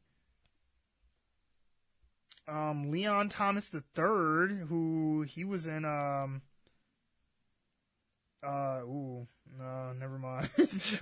Nope. Yeah. You know who they could get? And even though I think they kind of have him cooning in the Star Wars movies, but the guy who plays Fenn in the Star Wars movies, shit, I'm blanking on his name. British guy. I don't know. African descent. He would totally work for that too. See, somebody's going to be yelling at me at their phone. John Boyega? John Boyega. Yes, Boyega. John Boyega. Yeah, I think he's pretty funny too. When he's not being just absurdly stupid. I don't know. I mean, all in all, nothing's ever going to live up to the original Coming to America. So if they can make something that's passable, I think we can be happy for that. Get the kid from Get Out. Oh, yeah. Just have him crying and shit. Get out! Well, no, I'm kind of thinking, get the boy, he's not going to be boy anymore. Get the kid from Everybody Loves Chris. Mm-hmm. But if you do that, you have to get Terry Crews somewhere in the film, too. Yes. Yeah. Oh, yeah, that would be good. Denzel Whitaker is another one, too. He'd be okay. Forrest Whitaker's son? Yeah. No, Forrest Whitaker could be like the new bodyguard.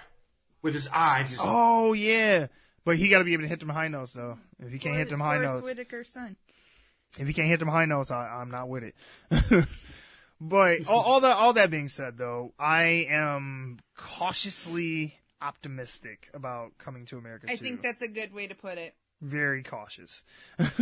Like, I might see it, but I'm not going to go out and I just want to see it. for it. Yeah, I just want to see it just to see what they do. Like, that first trailer is going to make or break it for me, to be honest. Like, they're going to have to come hard with that first trailer. But they're going to play on the nostalgia. You know, like, the opening shot is just going to be, like, them African drums, and you're going to see a bunch of rose petals, and then, like, Eddie Murphy's going to be, like, walking on them, and then it's going to pan up, and then he'll have the lion, like, mane thing draped over him and shit, and then they'll just be like, boom, Coming to America 2. And then it'll be, like, 2 fingers that'll pop up. No. I hope that they don't try to make it, like, some kind of stupid name, like, Coming Back to America. Coming to America again. Yeah, something like that. I don't... Oh, you know what they need to do? Flip it and make the movie about Zamunda. So it'd be like Coming to Zamunda. Oh, like bring I the like kid that. there, and then he's the fish out of water. I like that. That would actually kind of be cool. Right, getting out of America, right? They're like, where is my Starbucks? Oh man, your Starbucks? I don't know what the Starbucks. What is that accent? I don't know. Don't you ever make fun of my accents again? I'm thinking of it now. They come to America, him being a prince or king or whatever, and then there's going to be some scene where they're hung up like at the airport because of TSA. Oh yeah, oh for sure. The government shutdown prevented you Right. from coming to America. Right, they're going to be like, yeah, your country's on the ban list apparently. Sorry. It just turns into like the terminal, 3 hours at the airport. Oh yeah. Yeah, throw Tom Hanks in there. Good time. But all right, moving on. I actually think the Haunted Mansion films are quite charming. But nobody asked me.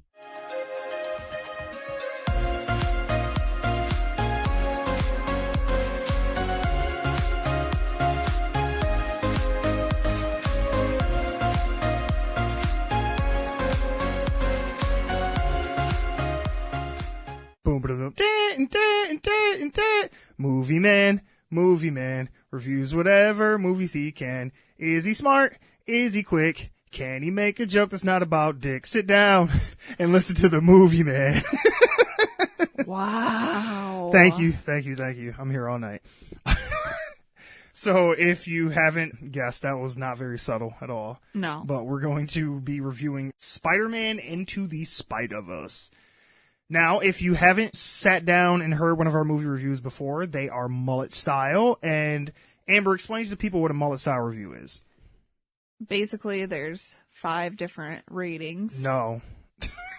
No. No, what's the mullet review? Non-spoilers in the front. Oh, Good wow. God. Well, you ruined that whole thing. Anyway, the mullet style review is non-spoilers in the front, and then there will be a clear point where we will give our review at the end, and then we will go into spoilers at the back. So if you have not yet, like us, seen Spider-Man Into the Spider-Verse, then you can go ahead and skip at the end, or if you want to listen to it straight through, go right ahead. The choice is yours. I got Amber to join me to do this little review. Say hi, Amber. Hey. Even though you fucked up the mustache. Yeah, I did. Oh, well. And we'll explain our rating system once we get there. Don't worry. God damn. It feels like a long time since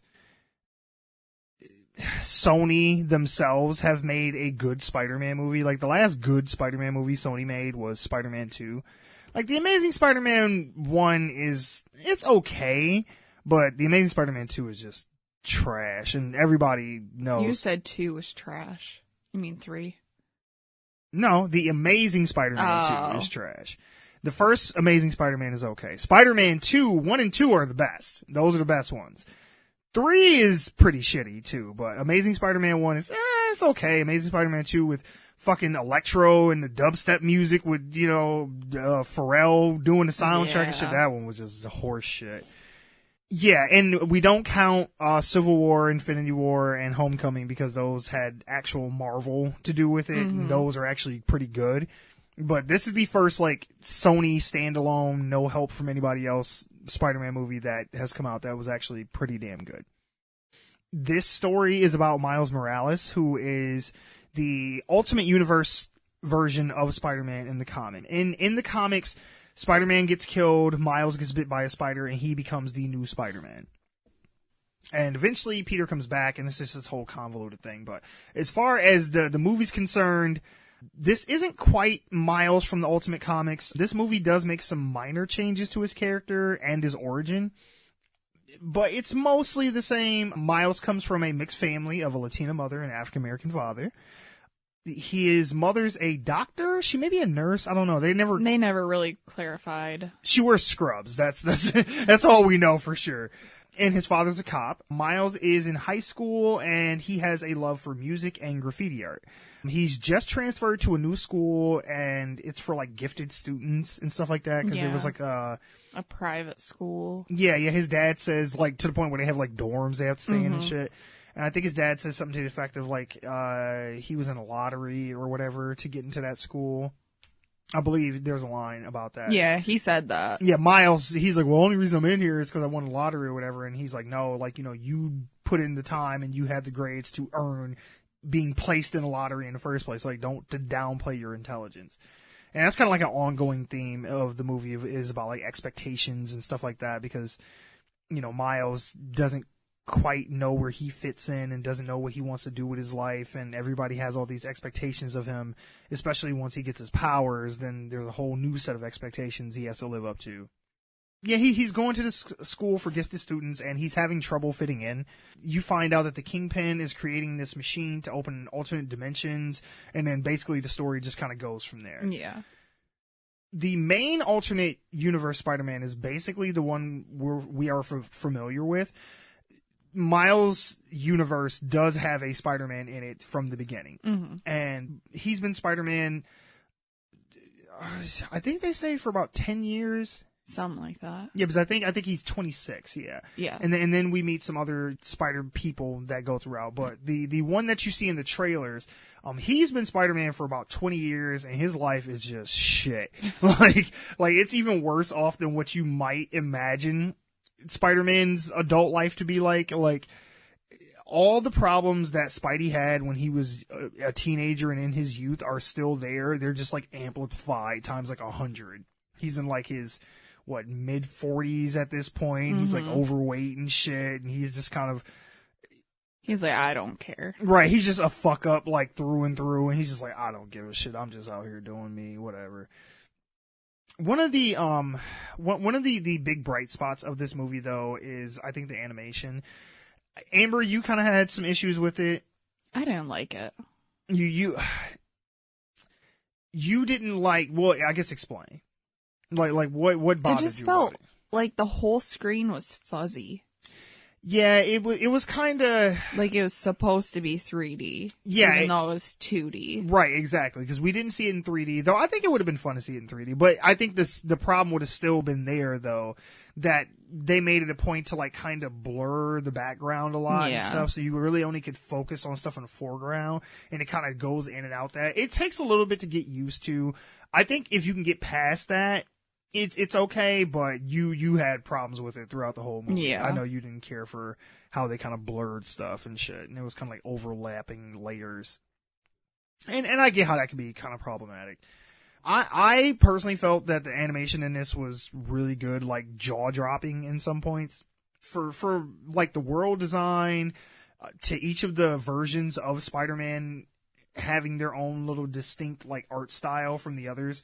Like, for example, Penny Parker, she's drawn in that kind of like anime Sailor Moon type, like style. And then to Spider-Ham, where he's kind of like drawn in this like Looney Tunes, like Porky Pig, Bugs Bunny type animation style. And I thought that was cool. It is a shocking amount of detail that they did put into each of the frames, from like the creators like made it a point to make the movie look like a comic book. All the little thought bubbles and everything. Yes, exactly. Yeah, you have the what are they called? Because Miles even comments on like the thought panels you see in the film. They do like the split screen throughout it. There's like action words, like when they shoot the web, it says thwip and shit like that. And I thought that was cool. There's even a part that I thought was really funny where they're running out of his lab and he throws a bagel at a guy, and when the bagel hits him, it says bagel. Yeah. I was like, that was funny. The animation is even highlighted with these Ben-Day dots. Now, I know you don't know what that is, but Ben-Day dots are basically, it was this technique that was used like back in the day in comic books when they, to like save on printing costs. So it would give you the optical illusion that something was fully colored, but it was just like really tightly knit dots of colors. Okay. So looking at it, your eye sees it like, oh, that whole thing is colored, but in reality, there's just only certain points of something that's colored, and it just kind of blends together to make it give the illusion. It was just a cheap way for them to be like, hey, it's colored, but we don't actually have to spend the money to actually color it. You know what I mean? But they have a lot of that stuff in there. Like we said, the thought bubbles, the split screen, the panels within panels and stuff like that.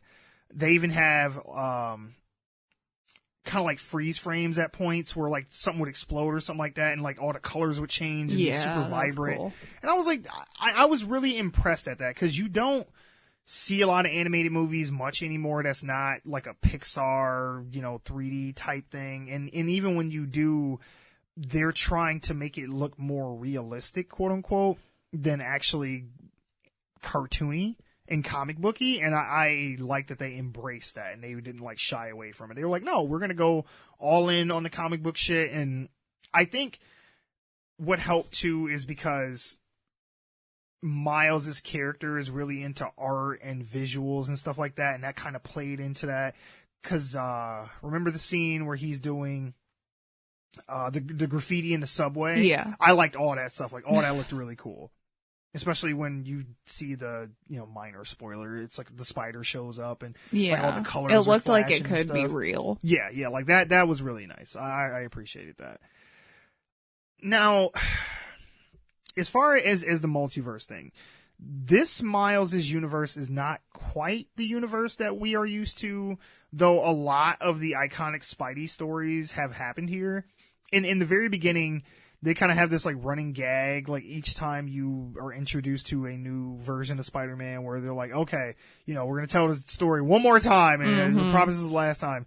I think that's kind of like a joke of how many different Spider-Man actors we've had in the last 10 years, from Tobey Maguire to Andrew Garfield to now Tom Holland. We've told the origin story to Spider-Man in some way, shape, or form at least 3 times in 10 years. And people are like, we get it. Yeah, it's like, okay, all right, enough. But they they have the little narration at the beginning, and they're showing Spider-Man, and they show a lot of his iconic stuff from like where he's trying to stop the train with the webs from Spider-Man 2. They show that the upside down kiss he has with Mary Jane from the first Spider-Man movie. Even that awkward, like, weird disco dancing thing that he does in Spider-Man 3. Where he's like, we don't talk about that. Where he's all, like, dancing and shit in the streets. And that was that. I think it was in Spider-Man 3 when Tobey Maguire gets the black suit. And he's, like, got the emo hair and shit. And he's all like, I guess that's what he thinks being cool is. I don't know. Now, the voice actors. I think that all the voice actors are actually really good. Could you point out some of the voices that were in the movie? Now, you told me who the original Spider-Man was. Well, the overweight 40-ish Spider-Man. I told you who he was. Yeah, and I really couldn't tell it was him until, like, halfway through the movie. Even though I knew who it was, I couldn't tell it was him. All I could see was his face the whole time. Like, cause the moment I heard his voice, I was like, that's Jake Johnson. Like, I can't not, especially for as much as New Girl you watched, I'm shocked that, like, his voice isn't just, like, ingrained in your mind. But I think that everybody did a good job. The guy who plays Miles, the actor's name is Shameik Moore. He was in that movie I'm pretty sure we watched that together. I don't remember it if we did. Trying to think. He's been in some other stuff too, but nothing that we would have seen together. But yeah, Shameik Moore, he plays Miles. Jake Johnson is the alternate universe Spidey. Do you know who played his Uncle Aaron? No. Mahershala Ali. Who is that? Cottonmouth from Oh, really? Luke Cage. Yep. Mm-hmm. Oh, wow. Yep. They even the way they drew him, now that I say that, he even kind of looks like him. And I was like, okay. I told you, do you remember who plays Spider-Man Noir? The black and white one? Wasn't it Nick Cage? Yep. Mm-hmm. One of your favorite actresses from Netflix plays Aunt May. Who? Now, I know you won't recognize her name, but she's Lily Tomlin. She is the darker-haired lady from Grace and Frankie. So she's Frankie? Sure, yeah. Because Grace is the blonde-haired. Then yes, she's Frankie from Grace and Frankie. That's who did the voice on May. Okay. Lauren Velez plays Miles' mother, Rio Morales, and you also know her. Now, if you're around my age, you probably remember the show New York Undercover, but if not, then you would better know her from season 4 or so of How to Get Away with Murder. She's the dean. Oh, okay. Yeah, I know who you're talking about. Mm-hmm. Yep. She plays Miles' mother. And there's a few other little surprise voice actor cameos in it that, I won't spoil for anybody. Not yet, at least. I do think that overall, this is a fantastic introduction to Miles Morales for, like, the general public, like people who don't know that there is a, different versions of Spider-Man in the comics, or that there's a half black, half Hispanic, version of Spider-Man, running around out there. So, I will say, because I remember when the trailers first came out for this, I was worried. I was excited because before they showed the second trailer, it was like, oh, this is really cool. They're finally going to make a even though it's animated, a movie about Miles. Because a lot of people, before they brought Spider-Man back again with Tom Holland, a lot of people were like, hey, why reboot this again? Why not just bring in Miles? A lot of people wanted Miles in MCU. That didn't happen, obviously, but this is the closest that we got. But I was worried that this whole multiverse and the Spider-Woman and Spider-Ham and Spider-Man Noir and Penny Parker and all these other characters, I felt like they were going to overshadow his story and make it not about him. But they did a good job of telling his story, but still integrating that fun other little stuff in there to just kind of flesh it out and just make it something different and fun. Because I thought I would get annoyed, like, oh, and here's another Spider-Man popping up. But I thought that each character was different enough to where I liked each one, and they all had their own little moments. Especially Penny, she had a nice little, like, sad moment towards the end, and I was like, oh, like, that's sad. And I don't know, Nicolas Cage's Spider-Man was just weird. Like, Yeah, I thought so too. what the fucking, what did he have? Rubik's Cube. Right, he was like, I'm taking this with me. He was like, I don't know what it is. He was like, but I'll keep it. He's like, is this blue? or purple. Purple. Yeah. And I was like, is that supposed to be a joke because he's in black and white? Can he not see color? Like, Probably not. I was like, is that what that was supposed to be? Because in his universe, it's like still 1933 and shit, and he's like fighting Nazis and all this kind of weird stuff. I think though by the end that they do make it a point to let you know that this is Miles' story and that this is about him, because we spend a lot of time with him and his family and his supporting characters, as well as the, people from the Spiderverse and stuff like that. I don't want to say it gets equal screen time. It may, but the meat of the story is Miles' story. So I think that they did him justice. I would say overall, if you are a Spider-Man fan on really like any level, like this is kind of like a no-brainer. If you want to see like a fun, family-friendly superhero film with some depth, and it's pretty funny. I think there was some pretty good jokes in there throughout. And like something to actually say about what it means to be a hero and how anyone can be a hero, and self-discovery and believing in yourself and stuff like that. I think that this is something good that you can take your kids to, and that they'll get something out of this, and you as an adult will also get something out of it as well. Mm-hmm. So yeah, I would definitely say to check it out if you haven't already. I mean, I feel like we're late to the party, but we finally did see it, and I mean, I kind of had to drag you kicking and screaming to go, but I enjoyed it quite a bit. Well, you knew I was gonna probably. Oh yeah. Well, I mean, just because I love Spider-Man, though, doesn't necessarily mean I'm just going to gloss over any problems and shit. Because there was a couple issues I did have with this.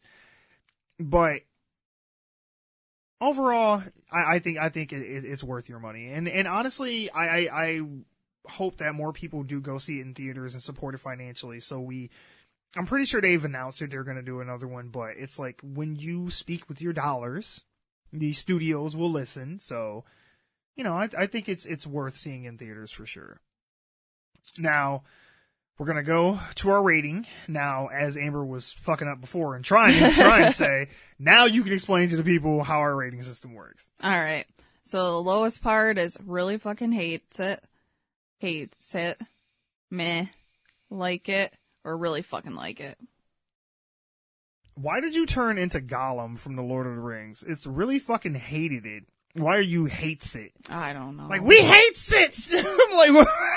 That's just how it came out.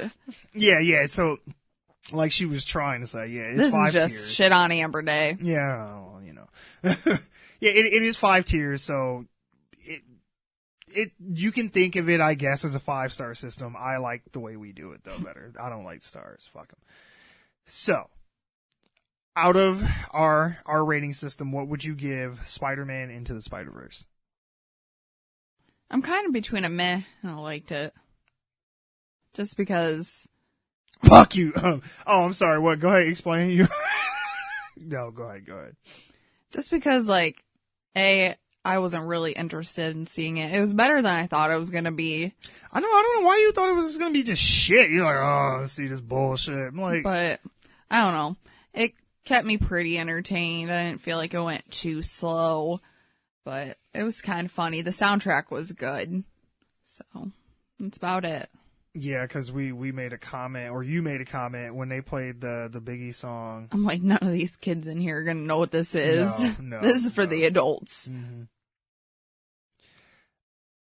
Me personally, I did have some small gripes with it. I did think that it was a little too long. It was the better part of 2 hours. I think they could have trimmed it back to about an hour. Over 2 hours. Was it? Yeah. Well, we stayed through the credits. So. No, I think it was still over 2 hours. Oh. A little bit, not by maybe like 2 hours and like 10 minutes, something like that. Well, I think that they could have trimmed a good 10, 15 minutes or so back. Not like I thought that there was anything in the movie that didn't need to be there per se. I just think that they kind of drew out some of the scenes a little bit longer than they needed to. Yeah. Like, not to spoil anything, but there's a scene with Miles' dad where he comes to his dorm to tell him something. And I just feel like that scene leading up to that point where all the spider people were in there talking to him and stuff, I get the point that they were making, and that was an important beat to hit on the way leading up to the third act. But I think that kind of drug out a little bit longer than it needed to. And I think that the third act, even though it looks really cool and there's a lot of cool animations with the multiverse stuff happening and all that, I think that kind of went a little bit longer than it needed to, because each character kind of gets their send-off and stuff, and it's just like, okay, we get it, guys. Wrap this shit up. And then after all that happens, then there's the big boss fight at the end, and I'm like, okay, y'all could have cut some of this other shit in between here out. Like, y'all can wrap this up. But that being said, those are minor complaints. I enjoyed it overall quite a bit, so I'm going to go really fucking liked it. Mm-hmm.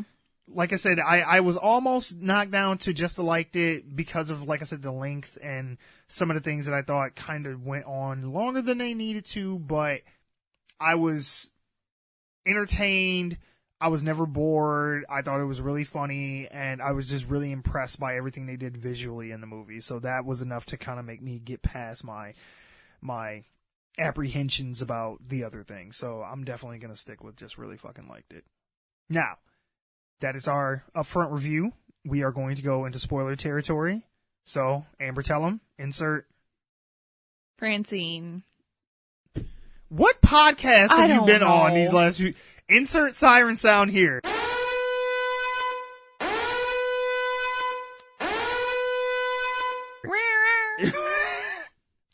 All right. So, first and foremost, the Stan Lee cameo. It made me, like, well up with tears. Like, I'm not gonna lie. Like, I had to, like, hold it back. You were over there crying. No, I wasn't crying. I did well up with tears. None actually fell down my face. But I have no problem admitting when I cry, so fuck you.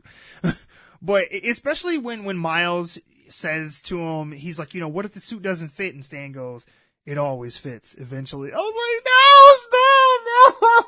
I thought it was ridiculous. It still had the price tag on it the whole time he wore it. Like, I thought that was back. funny, though. I thought that was just one of those cute little visual gags that I just thought was funny because it looks so, cheap and homemade, even to the point where the Spider-Man that's training him, Peter B. Parker,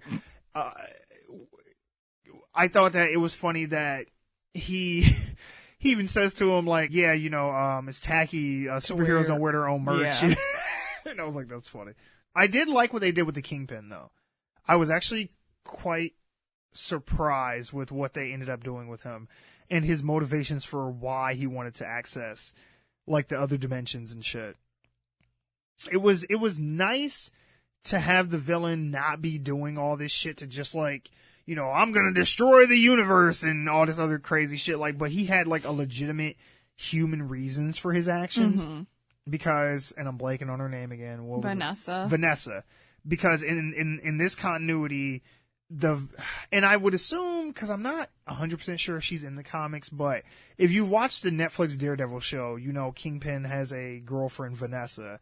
And in this universe, him and Vanessa end up having a child together and everything else. And basically, from what it seems like, is like he's having a fight with Spider-Man, like, in the house.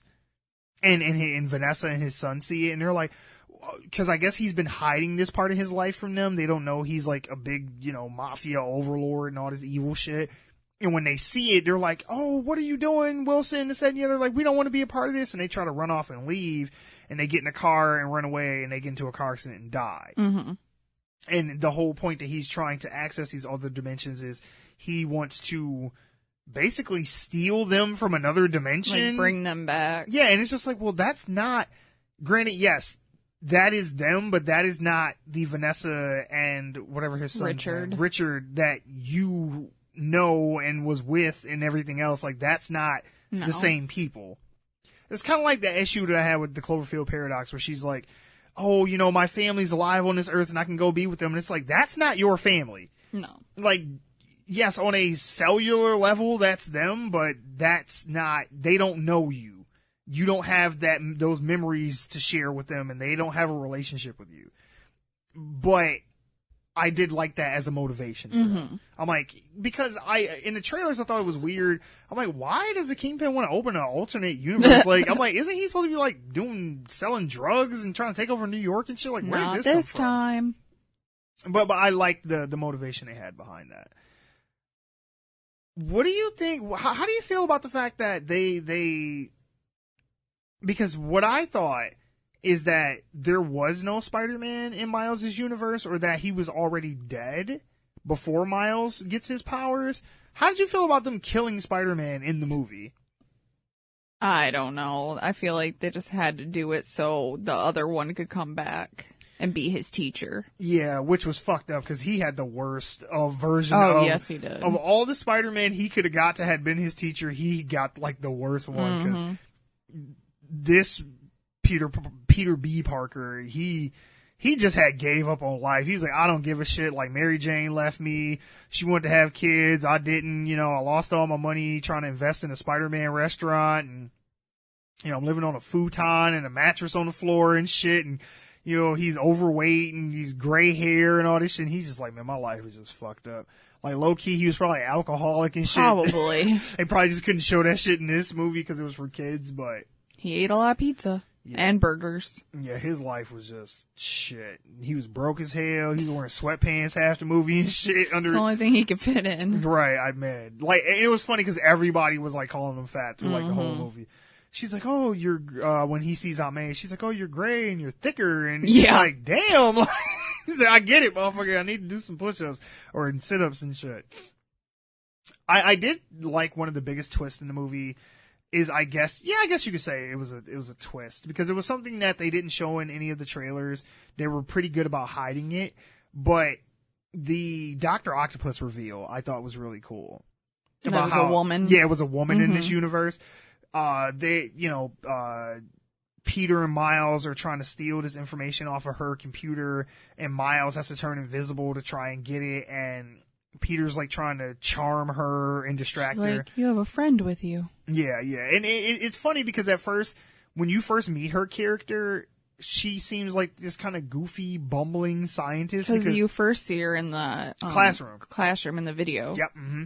And she's like talking about alternate dimensions and all this stuff, and you don't really put two and two together because when Miles walks into the class, he's standing in front of the screen and you can see her name Olivia at the bottom, but Miles is cutting off the last name, so you don't know it's Olivia Octavius. You just see Olivia, and Peter, she like puts him in a chair and like straps him down and shit, and she starts to get like more evil in her the way she's talking and her mannerisms, and he's like, what is your name again? And she's like, oh, Olivia Octavius. And he's like, oh, shit. And I thought that was a really cool reveal. And I liked that it was a fun little discovery in the movie that we didn't have spoiled from like the trailers or anything. It was a cool little twist on the character. And besides what they do with Dr. Octopus in the Spider-Man PS4 game, this is one of like my favorite versions of Dr. Octopus. Like, I was like, this is cool because I never really care for that character. I like him in Spider-Man 2. I like what Alfred Molina did with him, but I've never really cared for that character in the comics. But I thought this was really neat what they did here. Now, one of my things I didn't like about the movie, one of the things that I didn't care for was how they kind of glossed over the fact that Miles' Uncle Aaron was a villain.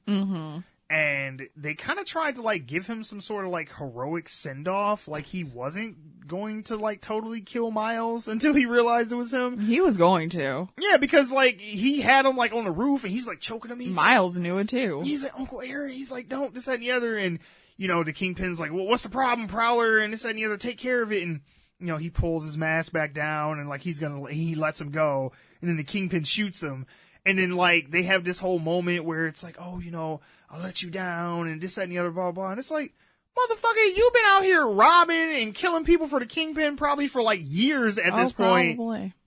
And because you didn't want to kill your nephew, now I'm supposed to feel bad for you all of a sudden. I was like, no, fuck him. Like, he ain't shit.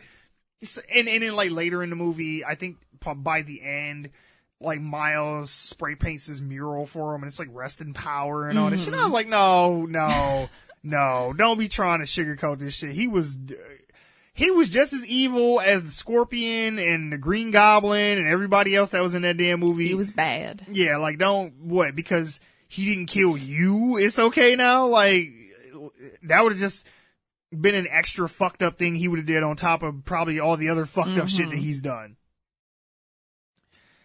That being said, I mean, it didn't super bother me. You know, I let it go, but I was just like, I don't like that we're trying to, like, deify his character. Like, oh, he wasn't so bad. Like, no, he was fucked up. You know, and Miles' dad's all broke up about it, and, you know, he thinks that Spider-Man killed him or whatever. And I'm like, and if he did, so what? He was a bad guy. What the fuck? Oh, cause he your brother? Oh, you supposed to be like, oh, put an APB out on Spider-Man. Like, you do know that. They really didn't get along, though, I thought. No, they didn't, but it's still his family. I know. You know what I'm saying? He still loves them and all that shit, but it's just like, don't be trying to get revenge because you mad because he dead now. Like, they broke into Aunt May's house and almost killed a little old lady in her own home, but none of that shit matters, right? Because he your brother. I was like, fuck that. Like, that, see, the more I talk about it, the more I'm getting mad, actually. That did kind of rub me the wrong way. But speaking of Aunt May was about that life in this movie. Like, she was ready to fuck some shit up. And she does, I think, I don't know who she does it to, but she knocked somebody out with a baseball bat. Yeah. It was the dude with, like, the gray hair. Oh, Tombstone. Yeah, that's who it was. Yeah. I forgot he was in the movie. He plays such a little part in the movie. He shows up, like, twice. Yeah, he might as well not even been in the shit. Yeah, I think, Dr. Octopus, she chokes him in, like, one scene, and then he gets knocked out the fucking front door with a bat from Aunt May in the next scene. So I was like, yeah, he was kind of like a throwaway villain. I wish they would have did more with the Green Goblin, though.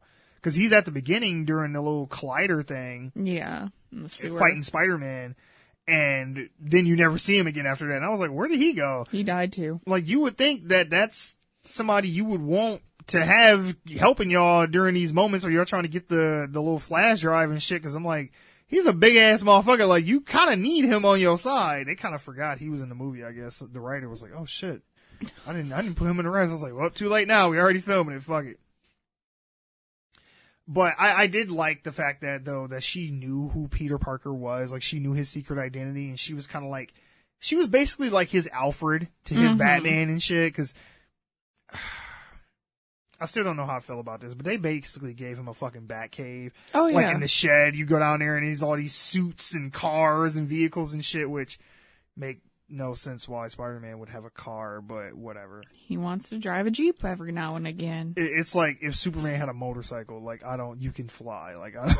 Like, He's I don't still a man. He wants a car. I guess. Which they did like ride the bus a lot and shit in this. And, a lot. But Peter does. It's a throwaway line, and it's kind of a joke. But I guess we're supposed to take it kind of seriously because he's like, oh, trust me, like, you know, you'll need your legs later, this, that, and the other, blah, blah, blah. Like, I guess you don't want to tire yourself out getting there because then once you need to run from people and shit, you don't want to be exhausted, I guess, from swinging the whole way from That's wherever. why you work out. Build that agility up. Right. He's like, you wouldn't eating so much damn pizza and shit, you'd be all right. All that being said, though, I am interested to see where this goes in the sequel because we stayed for the end of the credits, and at the mid-credit scene, we see Miles laying in bed and a portal opens up, and it sounds like Gwen talking to him, and she's like, hey, you know, we need your help or something like that, and then it kind of goes into the regular credits. But at the very, very end, they set up Spider-Man 2099, which that Spider-Man's from, like, a different dimension, but it's, like, in the future. And I guess they're going to bring him into the fold, and, you know, like I said, apparently Spider-Woman can open up portals to other dimensions because she was asking Miles for help, so maybe we'll do a little bit of time travel in the next one as well, too. I mean, who knows? I don't know, like, do you think that, I mean, because they called it Into the Spider-Verse, so do you think that every movie is going to have that kind of element to it where we're always going to be meeting new versions of Spider-Man? Maybe. Because I was kind of like, this was a nice little fun little gimmick, but I kind of was like, can the next one just be his movie now? Or no, we're not gonna. Okay, It'll be all Spider-Man. Pretty much, fuck it.